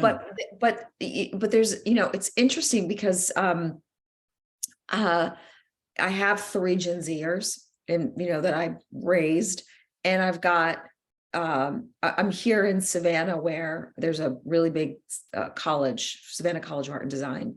Design. And yes, and some of my friends are really involved in admissions and what that generation is all about. And I think this was really interesting. I was meeting with some of these SCAD people. It was just just listening to the conversation, and they are they're very entrepreneurial, first of all, and they're and not all of them, but and I think it's because there's so many more entrepreneurial opportunities today. And I think that's one of the things that hurts our business model. It also helps our business model. It helps our business model because this generation is far more open than my generation. When I started, people were very closed to this idea because they're still, they were still getting, they still felt like they could have a company career, if you would. They weren't switching jobs like today. But the other thing I see is that even those that want to go to the top and they make it to the top, but then they start, and you can see this on social media, they start adding things and they start diffusing their focus away from the main thing of the, and not really digging in, because I think the further that you go, the more you have to dig in as a leader to create that bigger platform. And then, of course, their team sees on social media, she's got this other little side hustle and she's doing this thing and this thing. And so then the team starts to do, so duplication goes beyond tools. It's what you do. It's the content you put out. It's everything. And I'm finding that with people that are younger, it's helping them understand that social media is an incredible vehicle, but you've got to be really careful about what you're like. It's not just about attracting people to you. Right. Absolutely. It's about, what is your team watching? What are they seeing? What is your messaging to your team? And that's like a whole new level of challenge in our business. Google any network marketing company on TikTok, just pick any company. And what you're going to get is, first of all the anti-MLM videos. Right. And then it's going to be followed by somebody doing a stupid TikTok dance with one of your products. Yeah. And it's like, oh my gosh, like, come on. Like this is a profession. So, and I don't know what my point in all of this is, except that I think duplication, and that's why I like what you're doing with Duplication Nation, becomes really, really challenging with all of these things. And we've got this incredible generation of people that are getting ready to walk into this. And it's really, really suited to this next generation in a really big way. But how do, it's balancing all of the things so that they can have the businesses that you've built, that I've built, that I'm seeing become. I'm observing that this like when I talk, to some younger people in the network marketing space, this is like, it's, I don't know what the words are, but they have this idea that they can do multiple things and have these multiple streams of income, which is possible, but you're not going to get to be a big Randy Gage business if you're doing this over here and this over here and this over here. And then you're telling your team the same thing. So they're all doing 20 other little projects plus this. So what do you like, respond. Respond. Right. Let's talk about that. Yeah. So a couple, like at the start of that, you said, I don't even know what my point is. I can tell you what your point is. Your point is, this shit is hard. I think that that's the point. That's the lesson for all of us, is at the level we're operating at, this isn't easy. It's not supposed to be easy. When one of the things I tell new people all the time is, listen, the business is simple. It's not easy, but it's simple. And that's true until you reach a certain level. And then it's not even simple anymore. It's hard and it's complex. And we're at the level now, and we can cry and whine about that. But the fact is, imagine you're the president of Disney and you have Disney Cruise Line, and you're just building 2 new ships that hold 5,000 people, and then COVID happens and you have to close down the cruise line, and you have theme parks that get 30 million people a year and you have to close down the theme parks, right? Yeah. This is what being an entrepreneur is. We have to grow, change, be flexible. And so that's, in my earlier days, I would have never worked with anyone who was doing some other venture, because I'd say, no, I'm not wasting my time training you. That isn't going to work today. Like I say, the average millennial, they have 4 or 5 sources of income. And so I'm going to work with them on that. And I'm willing to take that shot with them, because I believe at the end of the day, they're going to figure out, okay, I love driving for DoorDash, but if I don't go to Popeye's Chicken and pick up that order and deliver it to that house on Maple Street, I don't get paid. And this deal I'm working with Randy, I've created some residual income. And I know $200 is my floor each month, and sometimes more. And then their floor is $350. And you know what I mean? And I'm willing to compete with those other things, because I believe ultimately mine is going to prevail over them, because I have the magical, mystical formula of the entire business world, the entire wealth creation, because I have leverage. I love your answer, and I love your answer because it really gets down to, what do you believe? What do you believe? And when you really understand this profession, when you really understand the business model, it's so unique. There's nothing that you can just go do without having a ton of money to invest that's going to provide leverage. And and when you really believe in it, the rest of it, and you can help to transfer that belief. You can educate someone, teach them. And as you said, the DoorDash thing doesn't look so attractive, or you realize that becoming a famous YouTuber is probably a lot harder and a lot more work than network marketing. Yeah, and that little t-shirt shop that you set up on eBay or Alibaba or whatever, great. It's so good right now until you're really successful.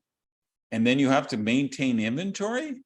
And then you have the people that want the 2 extra small and the 1 extra small and the XXX and the XXX and the 4x X and the 6x X. And then that design isn't trendy anymore. And now you have $800 worth of t-shirts that you can't sell for nothing, and you got to throw them away. And then you say, wow, this direct selling company, they do all the product research, they do all the product development, they handle all the warehousing, they handle the tax, they handle the shipping. All I got to do is get them, signed up on the mobile app and the preferred customer program, and they order direct with the company every month, and I get the residual. Right. That's how we compete with that stuff. Oh, I know. I helped my son open a restaurant back in September. And Randy, you've been in that business. Oh my God. And just the licensing and the health inspecting and all that stuff, it was so much.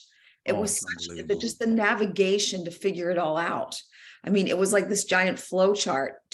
First you need to do this. So, and I was telling my team, the thing that blew my mind is that you have to sign your lease, and then once you have a lease in place, you go to the city to get permission to have that kind of business in that spot.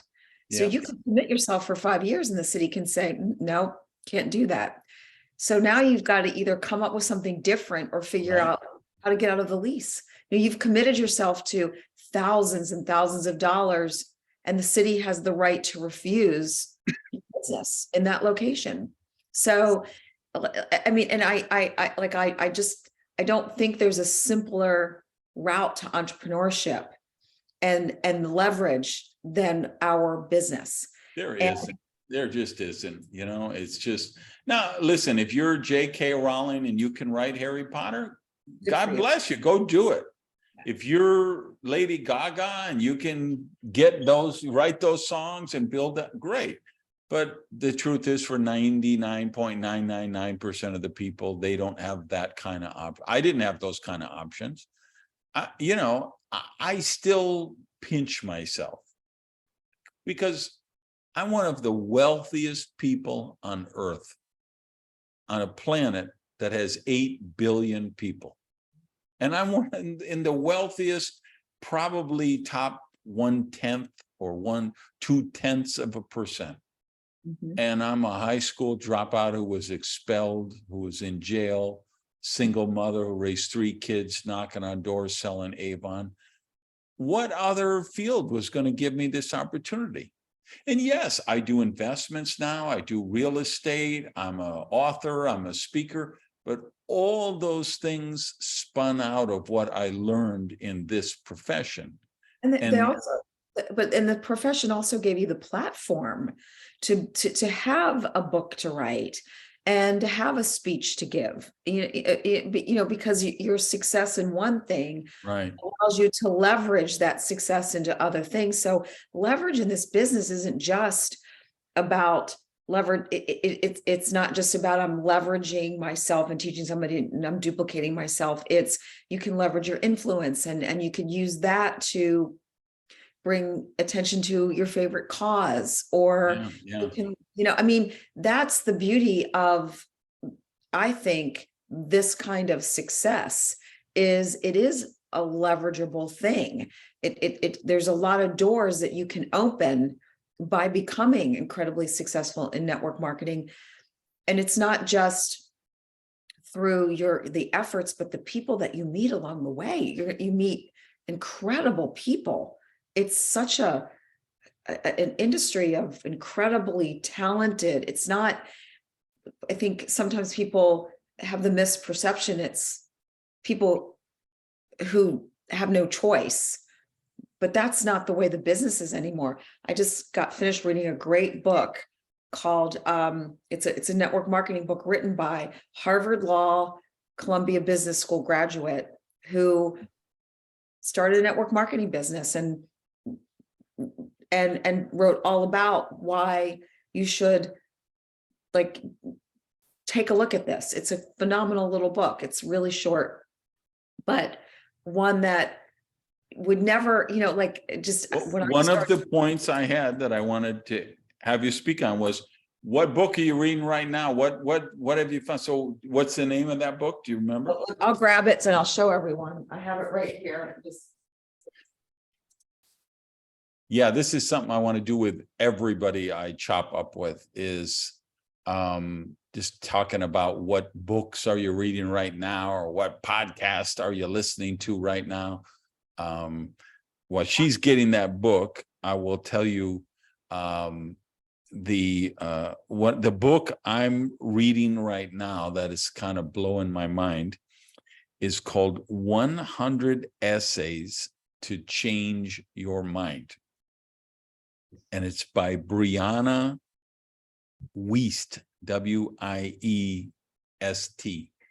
So Brianna Wiest, and it's nothing to do with our business. It's all personal development, personal growth, psychology type of stuff, which I'm always fascinated with. So, and the thing that I'm always looking for is, how often am I changing my mind?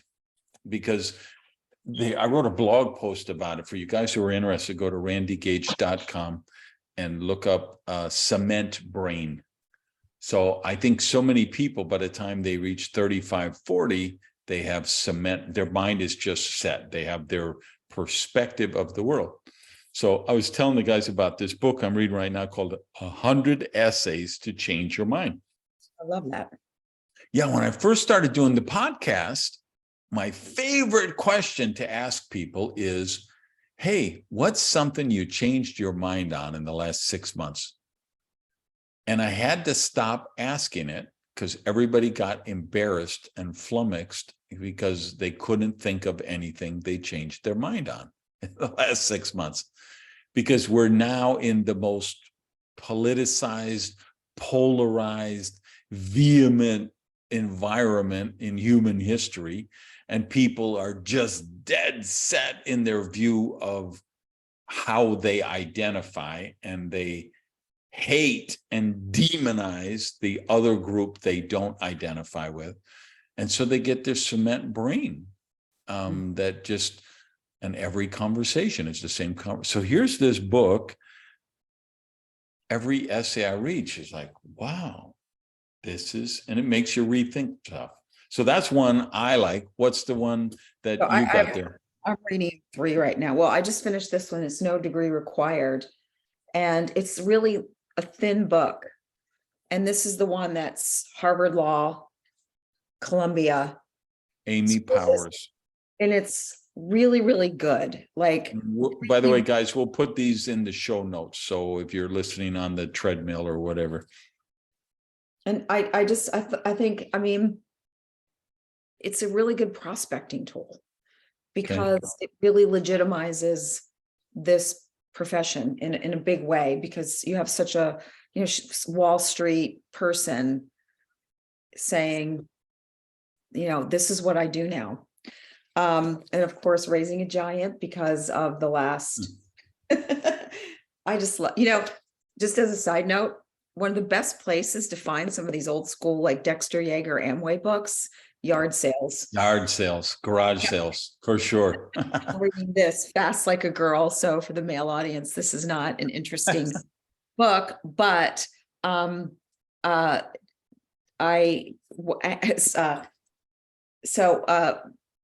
network marketing leader that I know went and bought herself. She's 70. She's in her 70s. She's cool as heck. She bought this incredible Mercedes like van, like one of those ones with beds in it. She just travels all over the place. Wow. She was swinging through Savannah, and she stopped and had coffee with me. And she was telling me, she looked amazing. And she said, I've been doing, this intermittent fasting. And she sent me a video by this doctor, Mindy Peltz. Watched the video and I went, this is the best nutrition information I've heard in a long time. And I devour that kind of stuff. And so I bought the book, and it's, if you are female, I cannot recommend this enough. And no matter That's what, Fast Like a Girl. That's that one. Yes, it's incredible information. But just if you're a guy and you want to Google her as a doctor, her expertise on fasting is like she is the real deal in explaining what fasting needs to be and how it should look if you want to practice fasting. I didn't understand that, how much it helped with pretty much everything in the body, whether it was regulating and resetting your gut, whether it was helping the mitochondria in your body reset them. Like, it's like the research that she has done in pulling like New England Journal of Medicine studies, and there's like 85 really like peer reviewed studies that show that certain types of fasting can do. I mean, I took a picture on one of the pages of all the things that it does to send to some friends who have some big health challenges. And I'm like, you might need to consider fasting. Like, I just thought it was something that people did to lose weight. I didn't understand that there was a whole body of research that illustrates the benefits to your health in seriously big ways. Yeah, you can really reset a lot of the systems in your body. And by the Yeah. way, neither of us are doctors. We're not giving No. medical advice. This But is Dr. Mindy Peltz is a doctor. All right. So I think we only have like 11 hours left for this. What Okay. what else? What do you have on your list? My list for you was you got off of social media. So explain yourself, Randy. Okay, so well, first I'll start with a qualification. I'm actually back on Instagram and Facebook for a moment, at least, to promote the new project, Duplication Nation. So I reactivated those just to let people know about it, and then I'll turn it over to the staff again, and they will just post like when I put a new blog or I have a new podcast or whatever. I left everything but Twitter, and then I left Twitter for a long time, and I may leave it again. And I guess the best way to explain it is we all have to play games. If you want to get your children to become good adults, you have to play certain games with them. If you want to get a job, there's certain games you got to play, in the resumes and the interviews and the whatever. If you want to find your ideal soulmate, you got to play the dating game, right? So my big thing is I am mindful about what are the games that I want to play. Because if you play ridiculous games, you get ridiculous prizes. And the social media game has become so narcissistic. It's just narcissistic by nature. If you're saying, I'm at IHOP and I'm ordered the chocolate chip pancakes, and you put a picture of them, that's very narcissistic. Hey, I'm here on the beach in Oahu and I'm frolicking with the dolphins and drinking out of a coconut. It's very narcissistic. And for me, the introvert, trust me, if I wasn't an author, I would have never joined social media. And I just saw it's just getting to be so divisive, and there's so much virtual signaling on there. For people who want to really dig deep in this, go to randygage.com and for the blog, go to the blog and search the Twitter manifesto. And I just updated a long blog thing about what it's like to live in the Twitterverse and the kind of people that are on there and how to protect yourself against that. And so I'm really excited about the Duplication Nation thing, and I have 90,000, 100,000 followers on Instagram. I have 150,000 followers on Twitter and Facebook. And so I want to make sure they know that I'm doing this project, and then I'm going to go off again and probably never come back, because that's not the game I want to play. This virtual signaling, get drawn into the what's the issue of the day. It's like this whole, I don't know if you saw, it was like a big thing for gas stoves, like this was the new culture war. Yeah. And I'm like, because one guy did one study about what was emitted from a gasoline range in a test kitchen with plastic over it. And somehow it got to Twitter, and everybody look like, oh my God, we're poisoning the planet. And oh my God, only the evil, greedy, bad people use gas ranges. And it's like the mask mandate debate, the vaccine debate, is COVID real debate? Did we really walk on the moon debate? Is Bill Gates putting microchips in people debate? It's just so crazy. And if you're a builder, if you're like I am, I'm building my businesses. I just don't have time for that drama and trauma. I think it's interesting what you just said. There's some research that's come out, like pretty solid, substantially done, like good research that shows a higher degrees of narcissism with people who post a lot. And I think what's been interesting is we've been going through this thing in the industry where let's go after people with lots of followers. And I'm like, so basically we're going to turn our industry into just a room full of narcissistic individuals. Like, is that what we really want to do? And That's the game. Do you want to play that game? Yes. And I'm seeing, like more and more companies orient training and sort of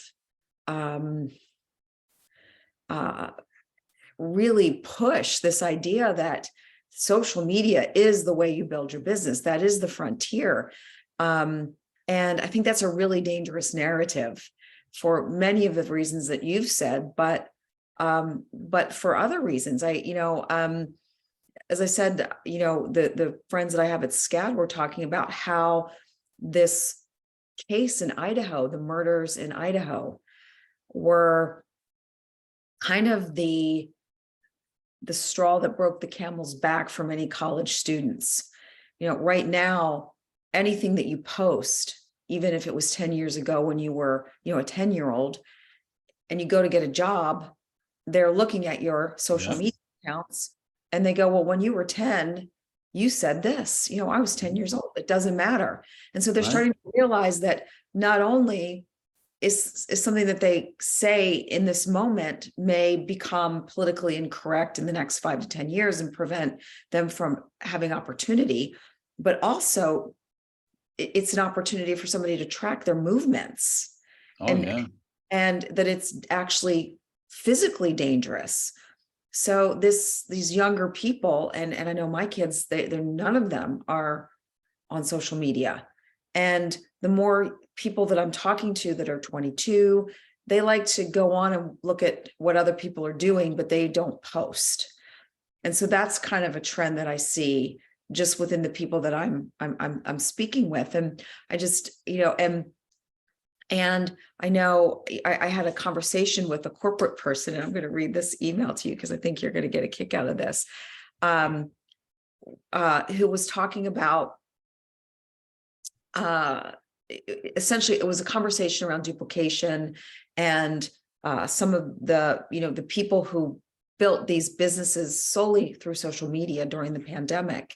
They're really suffering right now, but they continue to, they're continuing to put this on the platform, and I said, well, why do you keep putting that on the platform? And it was, well, I mean, look how well it worked. And it was like, well, but that was a perfect storm at that time. Yeah. And that we're past that point. And it was a shiny penny, and it's still a shiny penny, and you can't put the shiny penny on stage. And I said, as Randy Gage says, success without duplication is future failure in disguise. And this is what this corporate person wrote back to me. I think you're going to laugh. Okay. I think you're going to get a kick out of this, and I just want your response. Thank you, Dana. I have studied Randy's approach for many years. Now, this is somebody who's never actually done the business, okay? Let me preface that. I have studied Randy's approach for many years, and the interesting thing that whole sentence right there just was, I thought was, I've studied Randy's approach, not implemented. And I always find when it comes to the shiny penny is that we only know it was a shiny penny in hindsight. And sometimes what people consider a shiny penny actually becomes the next generation of the industry. If you look at the direct selling, if you look at direct selling as a whole, the entire industry was a shiny penny when it first launched, as was the living room approach that has been taught for many decades. What I was trying to express when I was talking to you is that we have that, we want to be willing to evolve our methods as the industry and world evolve. And in the current climate we are in now, technology and the internet are a big part of that evolution. Heck, he really wrote that. There were extremely high level professionals that said the internet itself was a fad. And of course, there will always be a hybrid approach. We cannot overlook something because we don't know what its future looks like. Because, my response to him was, so I'm like, stop putting up people and because he was coming to me to ask me, about this, like this whole issue. And I said, until someone sustains success for a period of time, you don't, like, if they're doing something outside of, then vet it with people who've been around a little longer, that they can tell you whether it's sustainable, because there's certain foundational things in this business that are that either sustain or don't. Somebody walking, because I've seen this in our company, which is people walk in, they have 100,000 people that follow them on Instagram. They're the unicorn. They tell their followers, hey, look, I'm involved with this product in this company. They go straight to the top, but then they can't scale their following big enough. And so the next thing they're doing is they're infusing another product into their followers. And now they're selling clothes and jewelry and skincare and nutrition and and travel services and you name it. But because they have to keep selling really to the same group of people over and over again. And my advice was, until something proves itself over time to work, don't put it on stage.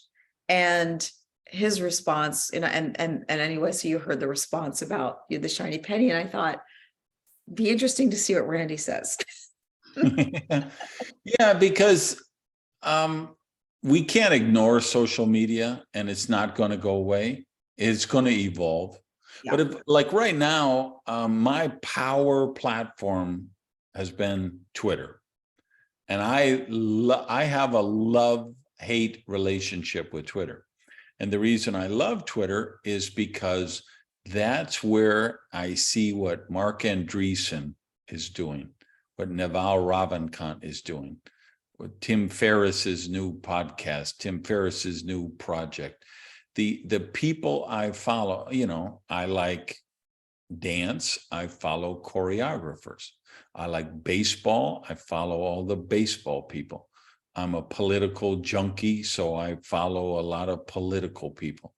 And then I'm totally all about entrepreneurs. And so I follow this vast amount of entrepreneurs. And Twitter was the magic land because you really could get, that's Robin Sharma put up a tweet about his book 10 years ago, whatever book was out then. So I retweeted it. He DM'd me. He said, thank you so much. I see you're an author and you've written many books, and you retweeted the tweet about my book. And I said, yeah, well, I read the book and I loved it. So I wanted to tell people about it.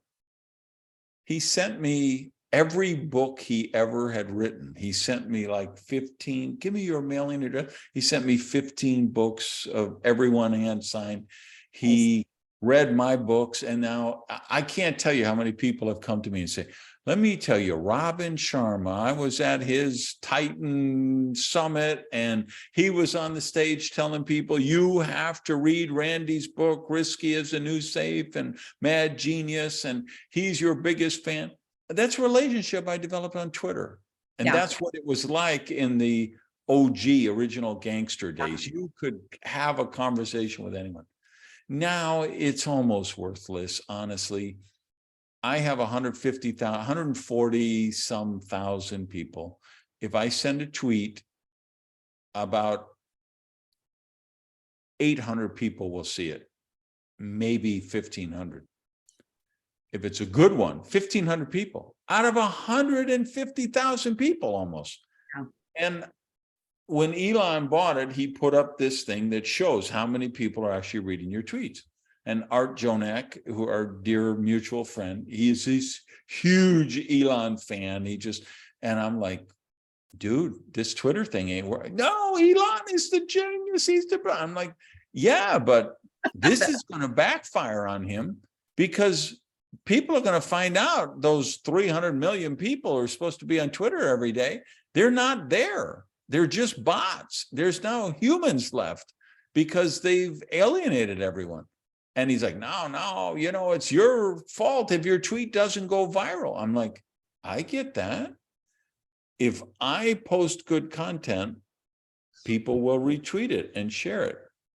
But they're only going to retweet it and share it if they see it. Exactly. But Twitter has a default setting.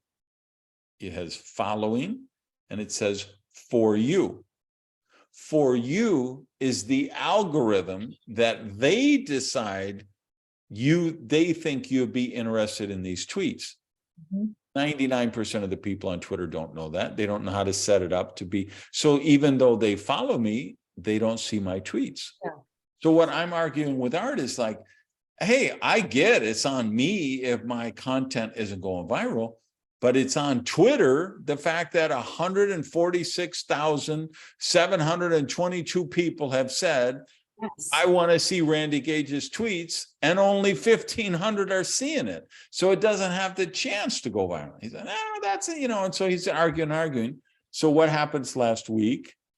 It leaks out that Elon brings in his 2 top engineers and says, I don't understand. I have 100 million followers. How come I'm only getting tens of thousands of views? Yeah. Why are people not seeing my tweets? And the engineers told him, well, that's kind of across the whole platform. If you're not popular for some reason, it doesn't go in the algorithm. And so he said, you're fired. You're fired. And fired the guy. Okay. And I'm like, Art, this just proved my point. If the owner who paid $44 billion for it and has 100 million followers, he's saying the same exact thing I was. So I was right. The platform is broken. It's just no longer viable. So I'm on there because but what I've done is now I'm on there for 10 minutes a day because I see. And I've changed my settings so I get the tweets of at least the people I want to see. So I'll click their link. So I have literally right in my inbox right now, Naval Ravikant has a new podcast out, and there's a print. So I have an email of it. I've got a print version. I've got a browser open to it. And I'll post whatever my podcast was I did that day or that blog or something. But that's it. I'm 10 minutes a day. Because the value is not there. And so that stuff's going to have to be figured out. Right now, social media isn't working. There's too much. It's just like anything. It's kind of like, I remember a long time ago, Randy, we had a conversation and you said, when everybody's zigging, you need to zag. Yeah. And I think, we were all funneled into one thing for a period of time, and that was the internet and the one place that we could go to engage with people, social media. So I think we kind of we flooded those spaces. We flooded the zone. It's white noise, and now everybody got on social media, and now it's like most people follow 2,000 people on Twitter, 3,000 people on Twitter. Well, just the algorithm of the feed means if you're following 3,000 people, you're only going to see 3% of them or whatever they're posting. So, I used to put something on Facebook and have 1,200 shares in 2 hours. Yeah. Now you put something on Facebook, if you get 6 shares in 2 hours, you're doing amazing. And that's true on all the platforms. And yes, I could go viral anytime I want, because I'm a sharp enough marketer. I know if I get a Roomba and I put my cat on the Roomba riding around, that's a video that's going to go viral. Mhm. If I do a stupid dance trend and put it on TikTok, that's a video that's going to go viral. But that's not going to duplicate. That's not going to grow my business. So this is one of those things we are going to have to adapt. So going to this response that you got from the guy is, one, we're going to have to keep experimenting with social media. For you guys who are interested, watch the other show that I did with Eric Gamio. That'll be up by the time this is up. That one will be up. We both talked about that. We both have strong, views on it, and we both have built a lot of income with social media. And the point you're making is the sacred point of our profession is, who you put on your stage is the most important decision, because that's what keeps the team on track or it distracts them. And you can't do flavor of the week from the stage, whether it's online or offline. Either way, you've got to vet the people. And everybody wants to, we all want to be positive and we all want to keep our team inspired. So as soon as we get anybody who does something fast in a month, we want to feature them on our next group call, our next group chat, put them in the Facebook group, feature them on the website, put them in the, recruiting video. But you got to use some temperance for that. And you got to realize, and particularly, you could say, yeah, but look what they did in the pandemic. Well, that's true. I also could go, we have these, let me be diplomatic and call them legacy companies, which is a nice way to say we have some dinosaur companies, okay? And we have people in those companies who build huge teams by giving out, 50,000 cassette tapes of Dead Doctors Don't Lie. Yeah. So, but it'd probably be pretty stupid to put them on stage at the convention and have them train that everybody should go give out 50,000 cassette tapes of Dead Doctors Don't Lie, because Exactly. there's not 50,000 cassette recorders left in the world to play them, Exactly. It's like, even with DVDs, I'm like, you started maybe, I don't know, 10 years ago, 12 years ago, whatever, you give someone a DVD and they were like, where will I play this? What do you mean? Don't you have a laptop? Well, yeah, I have a laptop, but there's no DVD thing in it because time moves on, the world changes and we have to change with it. Well, and that kind of brings us full circle back to the beginning of the conversation. If you can remember that back long time ago when we started, that, if you can't tell me how you get started in, a few sentences, and that's, I think, where I had been communicating with this person, when someone's doing something that's a reach out method, because that's what I see social media. It's just a giant way to reach out to people, but it's not there's no system that I've seen that works solely through social media. I haven't had anyone be able to tell me, this is what I do, and this is how I do it, and this is how you can do it too. Like I have not heard that ever.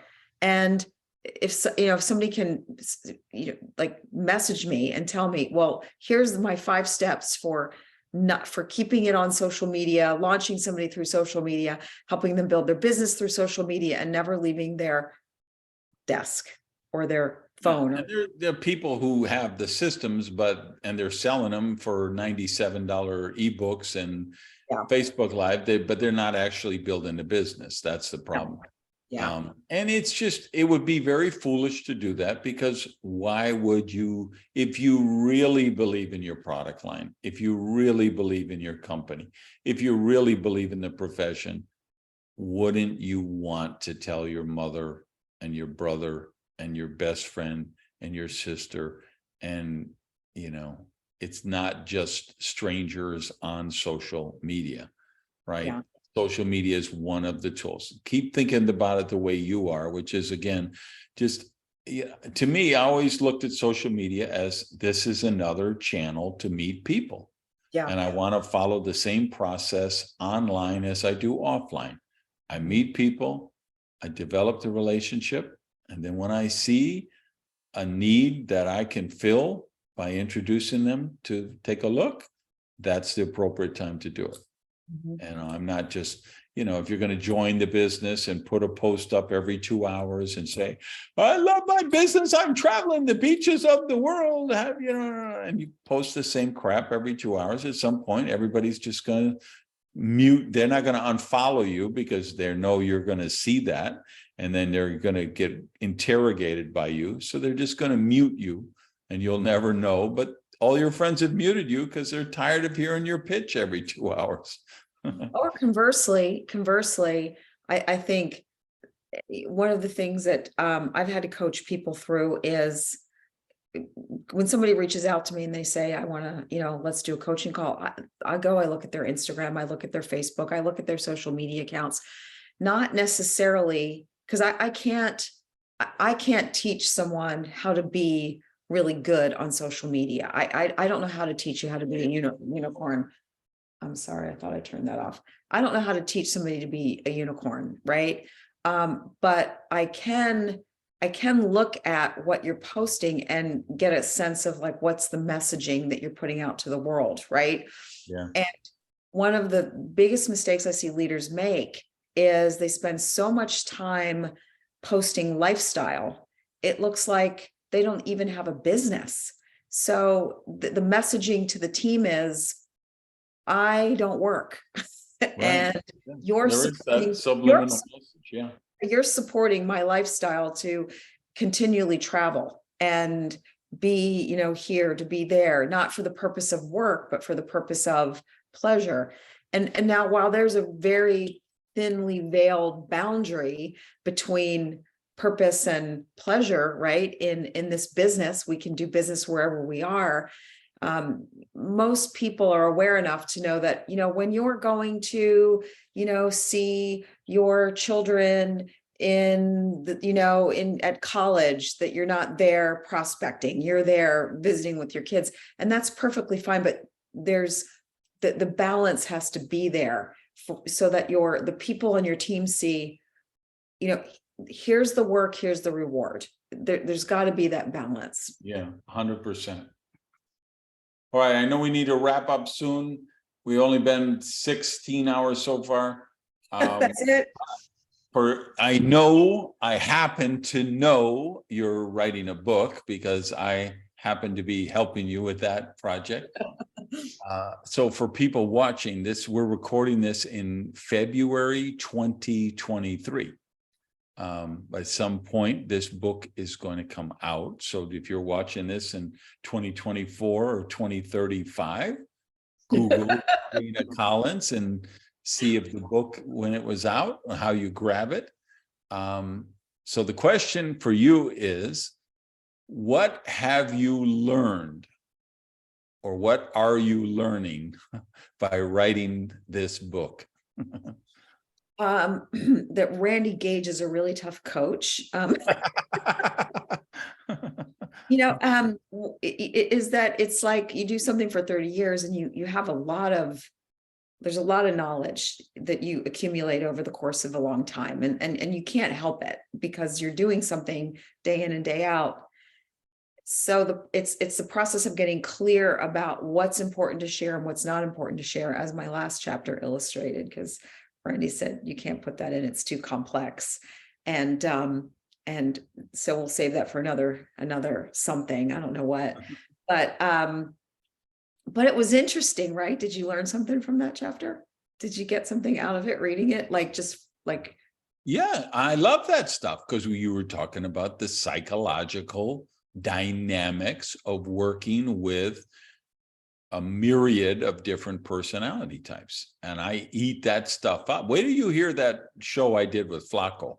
I think his wife is a therapist, his mother-in-law is a therapist, his father-in-law is a therapist. He's going through therapy. I did therapy. You know, I was studying psychology when I was 15 or 16. Yeah. So I love that stuff. Me But, too. you know, you got to always look for same, you know, I was in a product development meeting with one of my clients, right? We're expanding the product line. And so we had one of the companies that produce products in there. And, you know, they make gummies and they make powders and they make ready to drink and they make, you know, energy bars and, you know, water with minerals, you know, you have all these different things. And they were talking about hybrid products, and they used the example of the Doritos Loco Taco from Taco Bell to show that, hey, there's like hybrid categories where you might take a famous ingredient and put it with your ingredient and have a thing. And what I was telling the staff of my client is, hey, you guys have to do some, because I didn't feel like they were doing enough critical thinking, like what is the right product to extend our product line based on who we are as a company, the branding of the company. And I told them, for example, in that presentation yesterday, when they showed the Doritos Loco Taco, that was the best product I saw in the whole demonstration because I love Doritos Loco Tacos. That is my go-to meal when I come home from my softball. Is right. But that's not a good product for you to do as a company, right? You have to do the critical thinking of, is this appropriate here? I think that's the thing about writing is it forces clarity, number one, but more importantly, Absolutely. more Let you know what you think. what 100%, but what it absolutely does, and I think that you have to read and you have to write. I don't care who you are in this profession, if you're just starting or you're really far along, but and this is true, I think, regardless of what you're doing in life, but communication skills are essential to success in any endeavor. Yeah. And the way you become more skilled at communicating is creating clarity around your thinking, and reading allows you to learn new words, formulate new thoughts, be exposed to new ideas, and writing things down gets you clear about what you think and what you believe. So when you are on a Zoom and the person who's supposed to train that night develops at the last minute food poisoning, you're able to step in, you know what you think, and you can deliver a training. And that's what writing a book forces you to do, is write and become clear. Yeah. You have goals. I got to finish this chapter, and it just forces you to really think about one area of the business in depth. You know, and I realize, you know, at the end of this, if the pages never see the light of day, the process was worth it. Yeah, absolutely. I always say I write my books for myself. I write them because I need to know what I'm thinking. And then hopefully they make it out. And I've been blessed. All 14 have been bestsellers. They're in 25 languages. But if they weren't, I still would have needed to write them because I needed to process my thinking. And it just, you develop that content within you, and it's I think it's incredibly important as a leader. I've seen it in pretty much every event that I've ever participated in, whether it's for my company, whether it's mastermind, it doesn't matter. You can tell the people who write and the people who don't. It's night and day.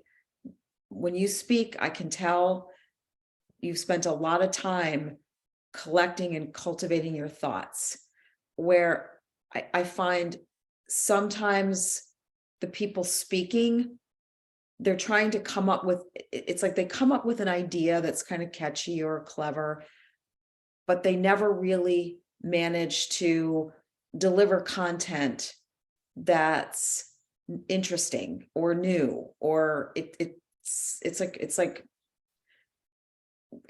regurgitated from somebody else or something else. There's nothing about it that is fresh or new or interesting, even sometimes. It just Yeah. platitudes, as you've said.